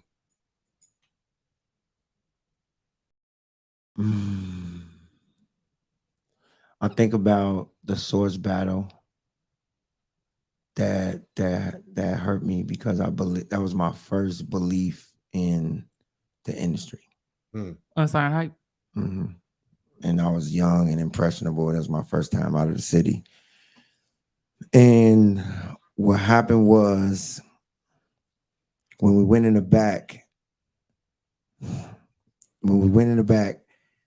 Newsweek and them was back there. Like the press was back there. And there's all 10 artists from all these different cities that won out of the 100 from their city, right? So we battling tonight and we can hear the beat in the distance. You know when you're at the club and the doors closed, but you can hear that shit beating. Right, man. And that was just enough, man. Somebody started freestyling. And you in a room full of assassins. So damn, he dropped that cold ass bar, but guess what? You know what I'm saying? I got it too. And this is all off the head. So the rhyming in that room was some other shit. And everybody started to prove themselves, and Newsweek them started huddling around us, and you could feel the spirits, those who wanted to prove to shut up the other ones in the room because of their skill was dope, and then the ones who was trying to get in the picture for Newsweek to see them battle. I felt both of them. It was wild. And I went to try to do it with my talent, and I was tired. And even my brain, all my, you know what I'm saying, my words was gone. So at that point, the battle ain't even started yet. Right. And I got to the final round, and we had to do three rounds. Mm-hmm. If I hadn't have done that there and saved myself, part of the battle is reserve, knowing when to use your. So it was there. It was a few times where I shot the security guard when I should have choked him and shot the damn president. You was two-stroke Tony when you should have, I mean, but glass half full. If you think about it, if you had a different outcome, maybe you wouldn't have been who you are right now. I agree. But I mean, if we having fun and thinking about the question, I would tell my younger self, relax. You are what you are. You don't have to become it. I was trying to become the lion. I love that. When I'm already that. And what I learned, if I could use that lion analogy now, I learned I'm a lion. So I don't have to show myself to make you shit on yourself. I can growl from the other room, and you can know that, that's not a fucking dog. And me projecting my vocal power still creates my dominance. Mm-hmm. So learning those types of things about what I am was the journey. That's what you whisper. in. I mean, that comes with young experience, though. You just be like, yo, bro. Yeah, man. And the ladies don't believe them. Don't believe them.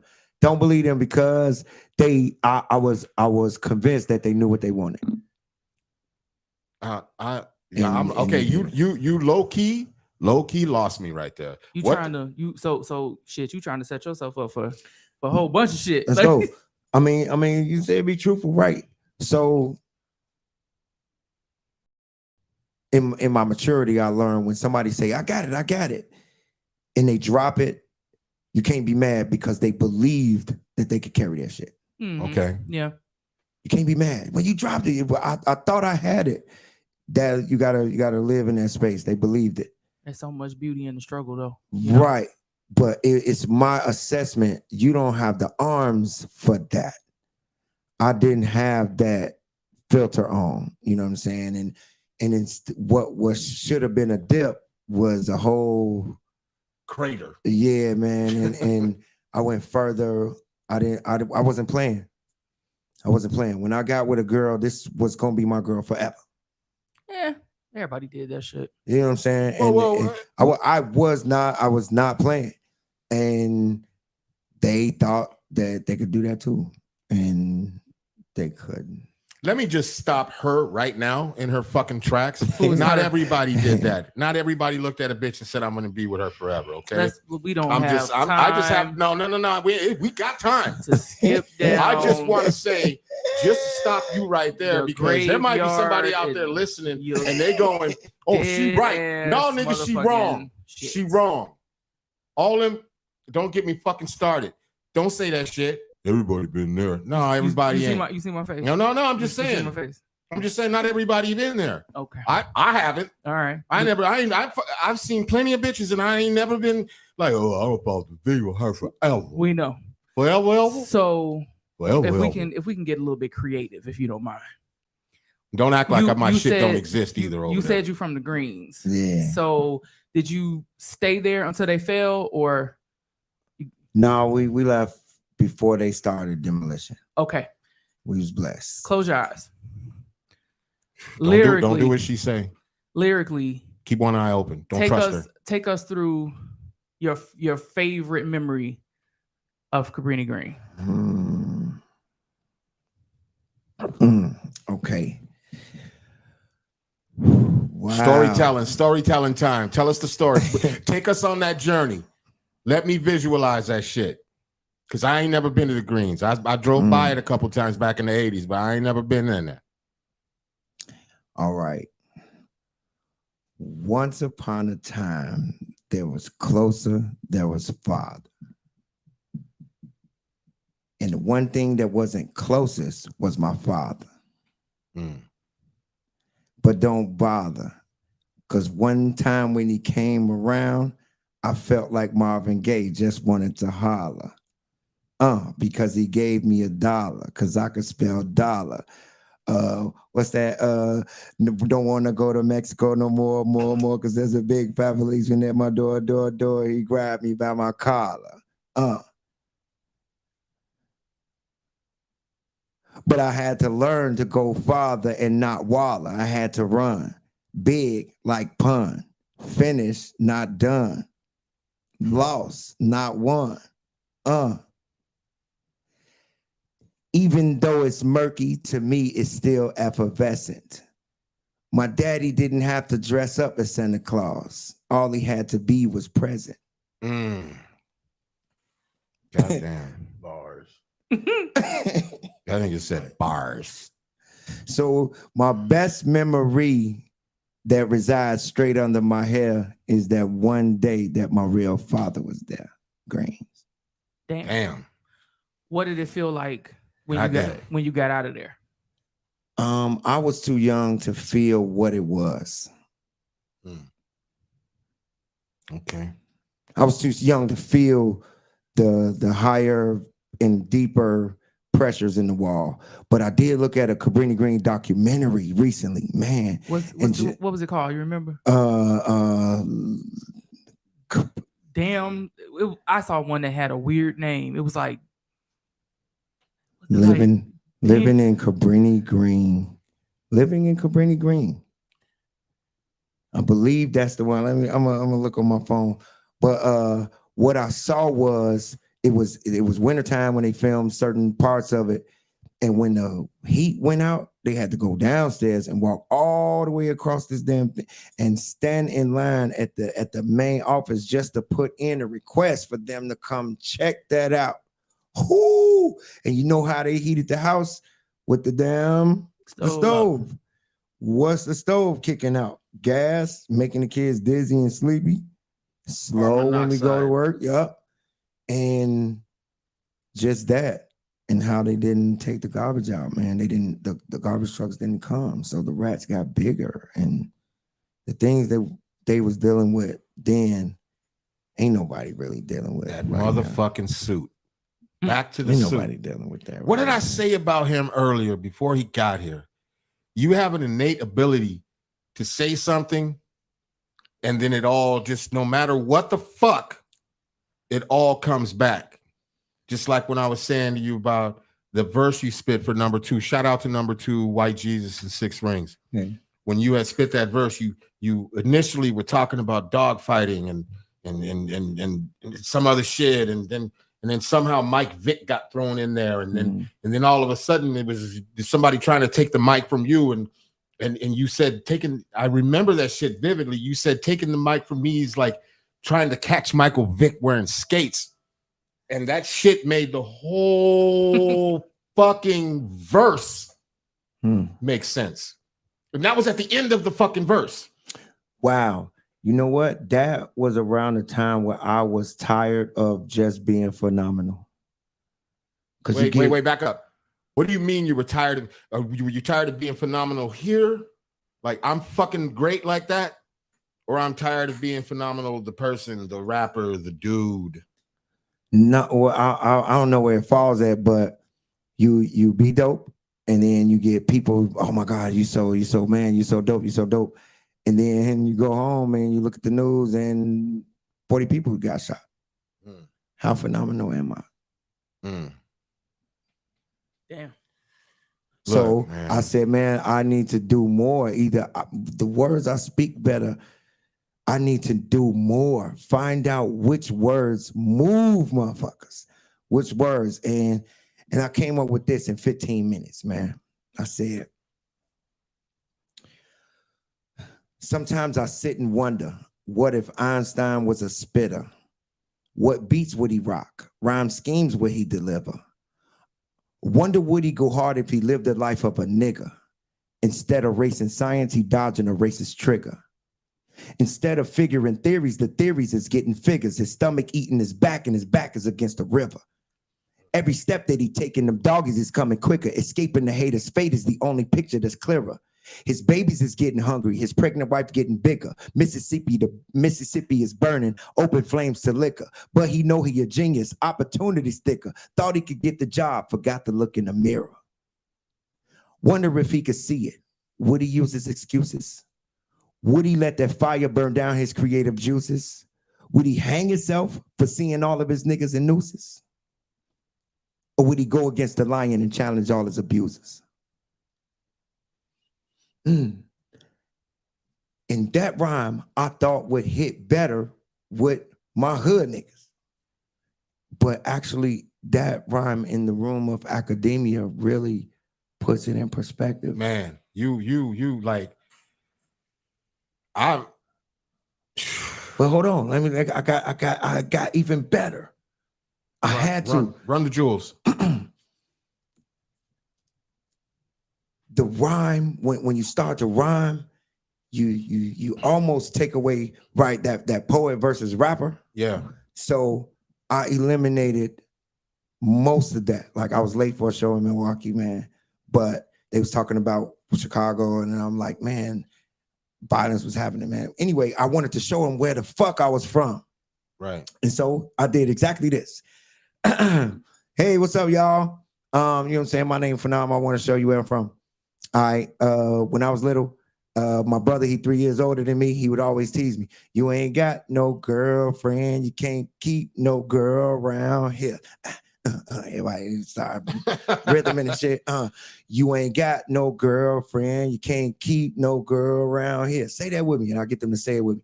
Then I say, man, when I was with my brother, we outside on the playground, man, and I see a girl. Man, she fine, man. She got a little, you know what I'm saying? Her mama combed her hair, man. That's gonna be my girlfriend. I look at my brother, he say, you ain't got no girlfriend. You can't keep no girl around here, right? So I go over there. Get what you talking about? Like, man, y'all want to play it? They like, yeah. So anybody, right? And so I'm it. So you know who I tag? You know what I'm saying? I tag her, and then she tagged me, and so I tag her back, and then she tagged me. So I'm like, everybody else like, damn, we playing too. So I looked at my brother. He like, you ain't got no girlfriend. You can't keep no girl around here. Damn, forget what he talking about. Mama say, man, come upstairs. It's time to eat. All right, boom, get upstairs. Right before walking the door, I say, damn, he right. I didn't ask her to be my girlfriend. But I'm going to do that tomorrow, though. What? I'm finna go to sleep right now. Mom, what? I ain't playing no games. You ain't got to tell me. Go look, I'm asleep. Woke up, looked outside. Man, she out there on the playground by herself. Her mama never let her be out there by herself. What? I'm finna go downstairs, put some of my daddy cologne on. That shit burn. That's all right, but I'm fresh. I walk downstairs, man, and I look at her and I lick my lips like LL 100 times. All right, Hey, baby. Why they running? Pow, pow, pow, pow, pow. Today in Chicago, little girl killed from stray bullets from gang activity, and all I could think of is my brother. You ain't got no girlfriend. You can't keep no girl around here. God damn. And the whole fucking room is silent. That worked way better than any rhyme that I had. God damn. And that was off the top. God damn. So that inspired different action. And I felt, okay, I hit it. Okay. But it's a lot to do. And a lot of people want you to come in the room and be phenomenal, rap. And no, we perform exorcisms. There's some rappers out here, but I'm an MC, man. No, I think you're more than that. Yeah. Because I don't know if it's that you have the presence of mind to even know that there was a need for that, or the fact that you just can come up with whatever the room needs. That's wild, ain't it? That's wild. And in the weird ass way, I'm not sure why I asked you to close your eyes and paint a picture for us of what it looked like on a good day. I have no fucking idea why I said that, but holy shit. Wow. Yeah. It was I was blessed to see a bunch of different perspectives, and that's why I want the acknowledgement. But I've learned over time that it's my eyes that see that, so I have to relax on expecting the reception to land over there like that. You know, I think. Go ahead. I'm sorry. Go ahead. There's a lot of shit going on up here right now. I know. I think that, and I'm learning this about myself. I always call myself a perspective whore. I am obsessed with people's perspectives. I love to know why people say what they say, why you think what you think. But one thing that I notice about me is I do shit with just 100% altruistic intent. But the people who mean the most to me, like you said about your girl, you know, you spent all this money on whatever, you know what I'm saying, and she got an attitude about whatever. But I'm with you. I spend time and effort to put these things together because you're special to me, and I want you to feel. Right, I want you to take a second to see yourself through my lens. And the way I do this is I create these experiences for you. Come on, because I need you to know, like, you know, this what you mean to me. But when a motherfucker don't, at the end of the day, you don't get no, you're fucking amazing, because now I realize. You know what I'm saying? You be like, damn, did my message not get across? Right. Like, were you not watching? Yeah. So I really think that people who get off on perspectives because we just really genuinely love life. We love the world. You know what I'm saying? Dope. That's what makes shit go round. You have great conversation. Of course, y'all gonna be on a show that's just jumping up because your perspective can fit so many different. Well, you ain't got no fucking girlfriend, and you ain't never gonna have one around here. So let's be clear about that. But allegedly, I say this a lot to people, and sometimes I think it's hard for them to understand that as a creative person, our brains are really wired different. And like, I can make music, and somebody would be like, well, "How in the fuck did you do that?" And I really don't have an answer for how in the fuck I did it. I liken it to, when I tell people, I liken it to saying that it's like a poke from the universe or from God or something that says, okay, now do this way. There's no formula for me. I just know that something that's wherever the fuck it is telling me to do it this way. Right, now, even some technical training that I may have may say, no, you got to do it per the book. But the creative side of me says, no, then something else. I call it a poke in the brain, you know, and we are like these vessels that we're tuned into something different. You know what I mean? And for me to sit and listen to you, you know, I love MCs. I love rappers. I love the culture.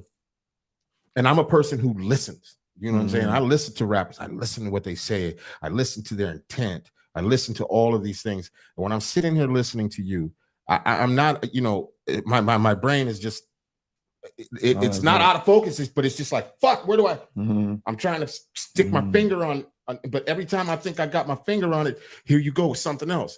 And you're taking me there. You're really fucking taking me there. You're taking me on this thing. And it's bringing a lot of different feeling, a lot of different emotion.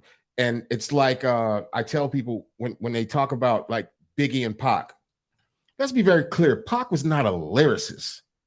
What he was truly great at is making you feel what the fuck he was saying, making you understand and feel the hurt, the pain, the suit. I think Pac was definitely a lyricist, and one of the proofs of that is his book of poetry that's sold. No, I don't mean like that. When I'm talking about when they talking about spitting bars and shit, like who. Complex bars. Yeah. And okay, I get what you're saying. I'm talking about when we talk about MC versus rapper. He gave us vulnerability too. Yeah, he gave you something to feel. You know, he said it with such emotion that you disregard the format and the cadence. You disregard all of that other shit. You hear the true essence of when he says, "Dear Mama," goddammit, you know what the fuck he's talking about. Not because he's saying it, because you live in it with him. You're in that fucking moment. It takes you to a place. So when I hear you saying this shit and you closing your eyes and I'm living in that fucking moment. And that is a fucking gift that you can't train for that shit. Yeah, I mean, that's why I was saying we have a bunch of different people out here, and you got to be who you are. And that is the beauty of life. Yeah. Makes me sad though. Because when people have conversations like this now, I can't help but think about King Von.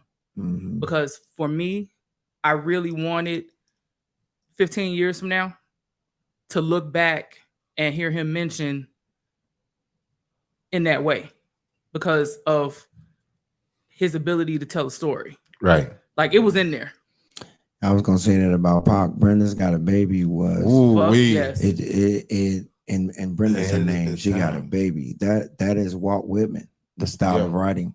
You just And almost made me want to slap shit out of you. Like, seriously. we don't Violence give them begets enough. violence. You know what I'm saying? We don't give our artists enough credit Right. of who they actually are. They are, and it's right in front of our eyes. The acknowledgement. We won't acknowledge Young Thug as man, Young Thug. I'm not Young Thug. What's his name? Who got Young Dolph? Young Dolph. That was when it really hit me, man. He got killed in Tennessee. Yeah. Memphis. Memphis, Tennessee, right? By a cookie shop, right? Yeah. And then there was a bunch of flowers and shit by the cookie shop, right? Mm-hmm. So that showed me, man, that we not acknowledging that man was economy. If it's flowers right there, somebody had to buy those flowers. Some people drove from other states and they had to get gas and get hotels and get food. And somebody got to wash that spoon. Just him dying generated economy. That's a rapper. That's because we're not giving us the right credit. Wow. And we're not acknowledging the real power that we have. And we're trying to fit into the machine and do the thing, man. But the inspiration, if the inspiration is different, we'll do different things. We just got to make being dope and real cool again. Yeah. Because being fake is cool than a motherfucker right now. Shit. That shit I don't cool. know. I don't know nothing about that shit, man. I'm cut from a whole different cloth, man. I'm, you know, I come from a generation of, you know, fuck that. Yeah. You know what I'm saying? And which is kind of fucked up because they call that toxic masculinity nowadays. But a lot of these dudes, they need to toughen up because they emotional like women. I did want to say this though. Let me say I did want to say this about artists and everybody else, man. Y'all need to get this shit straight. Forever. To the artists out there, all you artists. Talk your shit, bro. Nobody was in the room with you when that download came from God to you to write that piece like that. Talk to him. Nobody was with you when you had to rock it for the first time in front of these different people. The rooms have shifted. Don't give promoters and anybody else power over the craft that you have had a relationship all this time. Talk to him. You and the craft are doing something. And to be brave enough to get a download from God, that means you got it, not everybody else. And you might look stupid saying this shit. Are you brave enough to say it? Are you brave enough to put that on? Are you brave enough to walk in this download? Goddamn. So those who have been brave enough, then those are the artists that have been recognized. And there are some promoters who try to pimp that and try to shift it. And DMX showed me, man, when he walked in with the dog, they was like, man, you can't have no damn dog in this place. He said, well, no show. And walked off. And they was like, no, bring the dog back. You're damn right.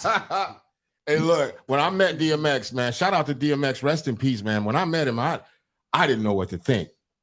Because you know, when we see the videos, we see this energy, we see all this vibration through the TV, through everything.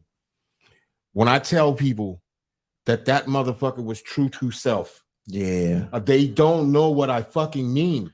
When he hopped out that motherfucking car, and that nigga, the first thing he did was bark.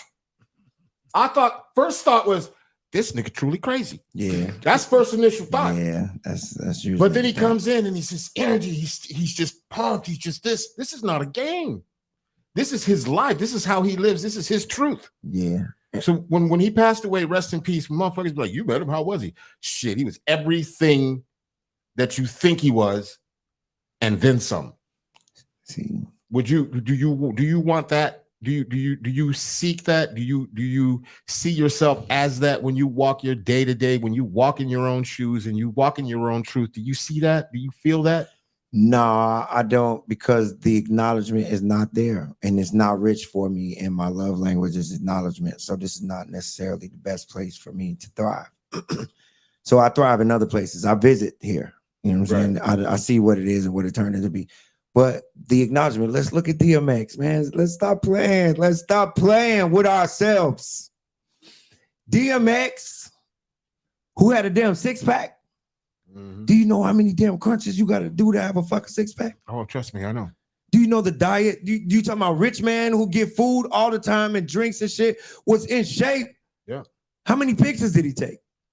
How many times you look and saw a picture of DMX? He had to get size.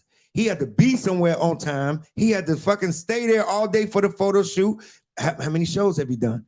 You talking about the crackhead? The crackhead got on the plane at 5 o'clock in the morning. He was in Miami, and then he went over there to Luxembourg and did an hour show, and then he came back. Savage. The crackhead. We're not acknowledging the greatness that's right in front of our eyes. Man, see? And we allow somebody to call him a crackhead when he's obviously killing that shit. And was speaking and moving on such a different vibration that people could not even see it. They couldn't see it. I felt that shit in person, and I cannot tell you how profound it was. It's profound, man. Yeah. You know what you feeling though? You feeling so, and that's what I learned growing up in the gangster house. A thug is a person who has accepted the consequences of their actions. 1,000. Fucking period.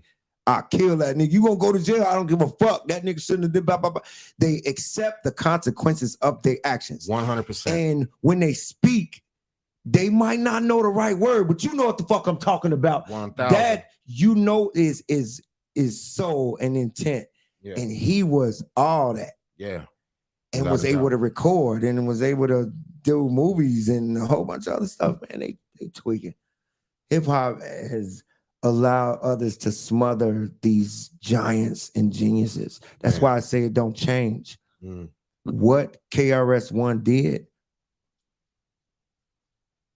can't be copied. Big facts. What Soulja Boy did can't be copied.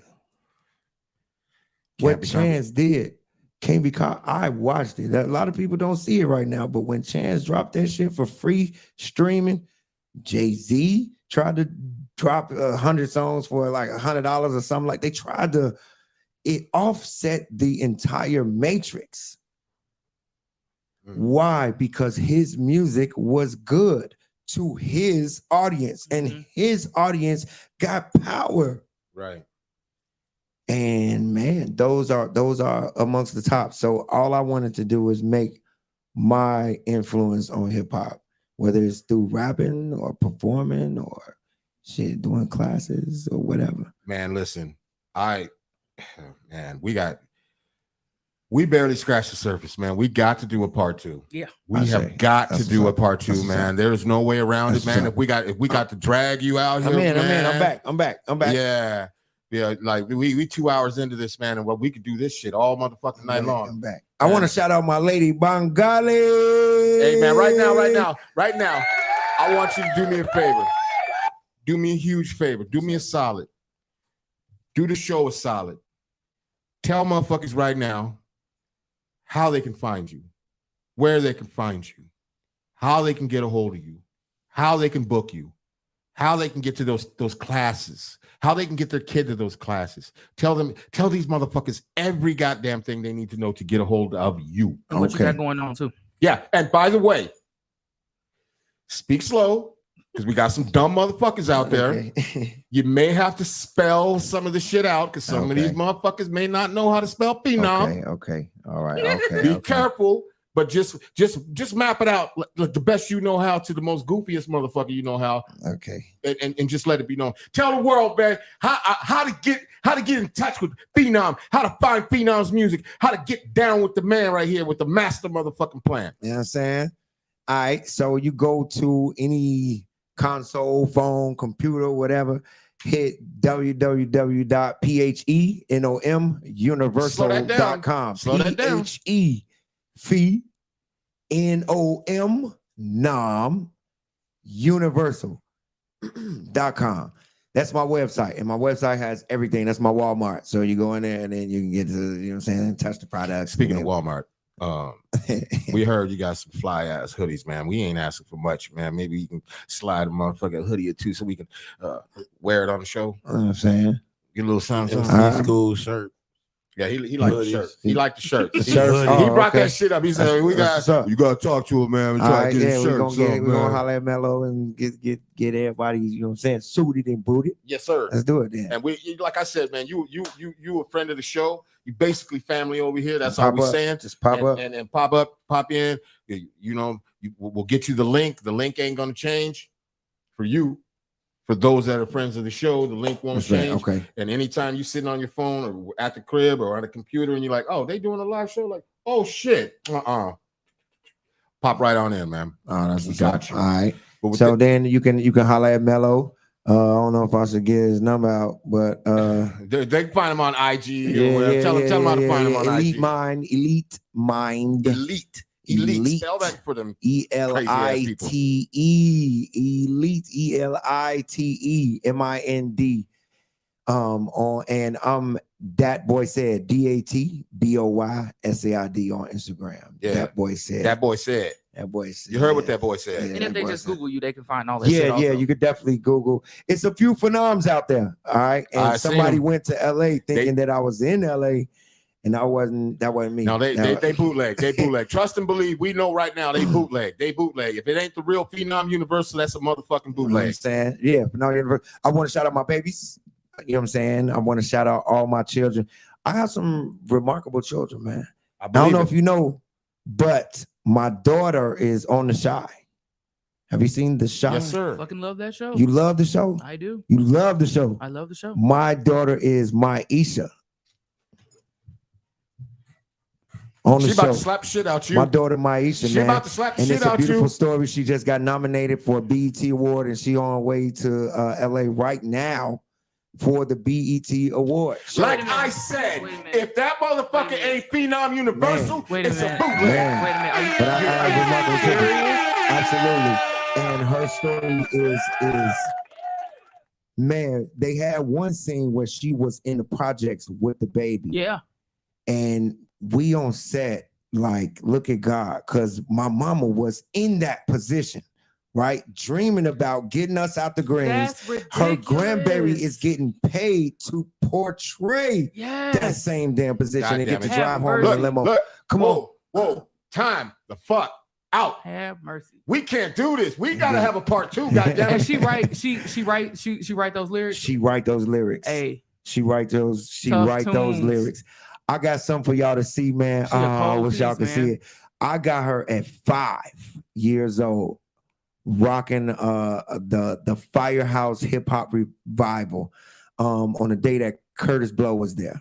Stop playing. Listen, 5 years old, rocking with GQ the teacher. I gotta stop you, fam. Come on, I'll be back. I'll be back. Because on part two, we're gonna have the video set up where you can play all that shit. Man, we're gonna have everything. That's And yo, you are the purple pill. My friend. Can we get that outro music right quick? That just blew my motherfucking mind. Yeah. Can I get some? Can I get a taste of? Can I get a? Can I get a? Yeah. Check this out. If you miss this show, you out your motherfucking mind. You heard? Phenom Universal is in the building dropping jewels. You know what I'm saying? God damn. If you don't hit that like, subscribe, something wrong with you. If you don't follow this man on Facebook and IG and go out there and buy his goddamn merch and get his goddamn music placed. If you don't watch The Shy and see his daughter portraying his goddamn mama, you only get this kind of shit from UNRAP. Okay? Only from UNRAP. Man, I say this shit all the time, man. I'm telling you right now. No scams. No games. No bullshit. This UNRAP, baby. We'll see you motherfuckers next Friday. All right? With that being said, thank you so much, Phenom, for being in the building tonight, man. Yes, Much love and a thousand tons of respect. Bangali. Let's go, baby. We out this bitch. See you motherfuckers next Friday. You know what I'm saying? Tap in. Tap the fuck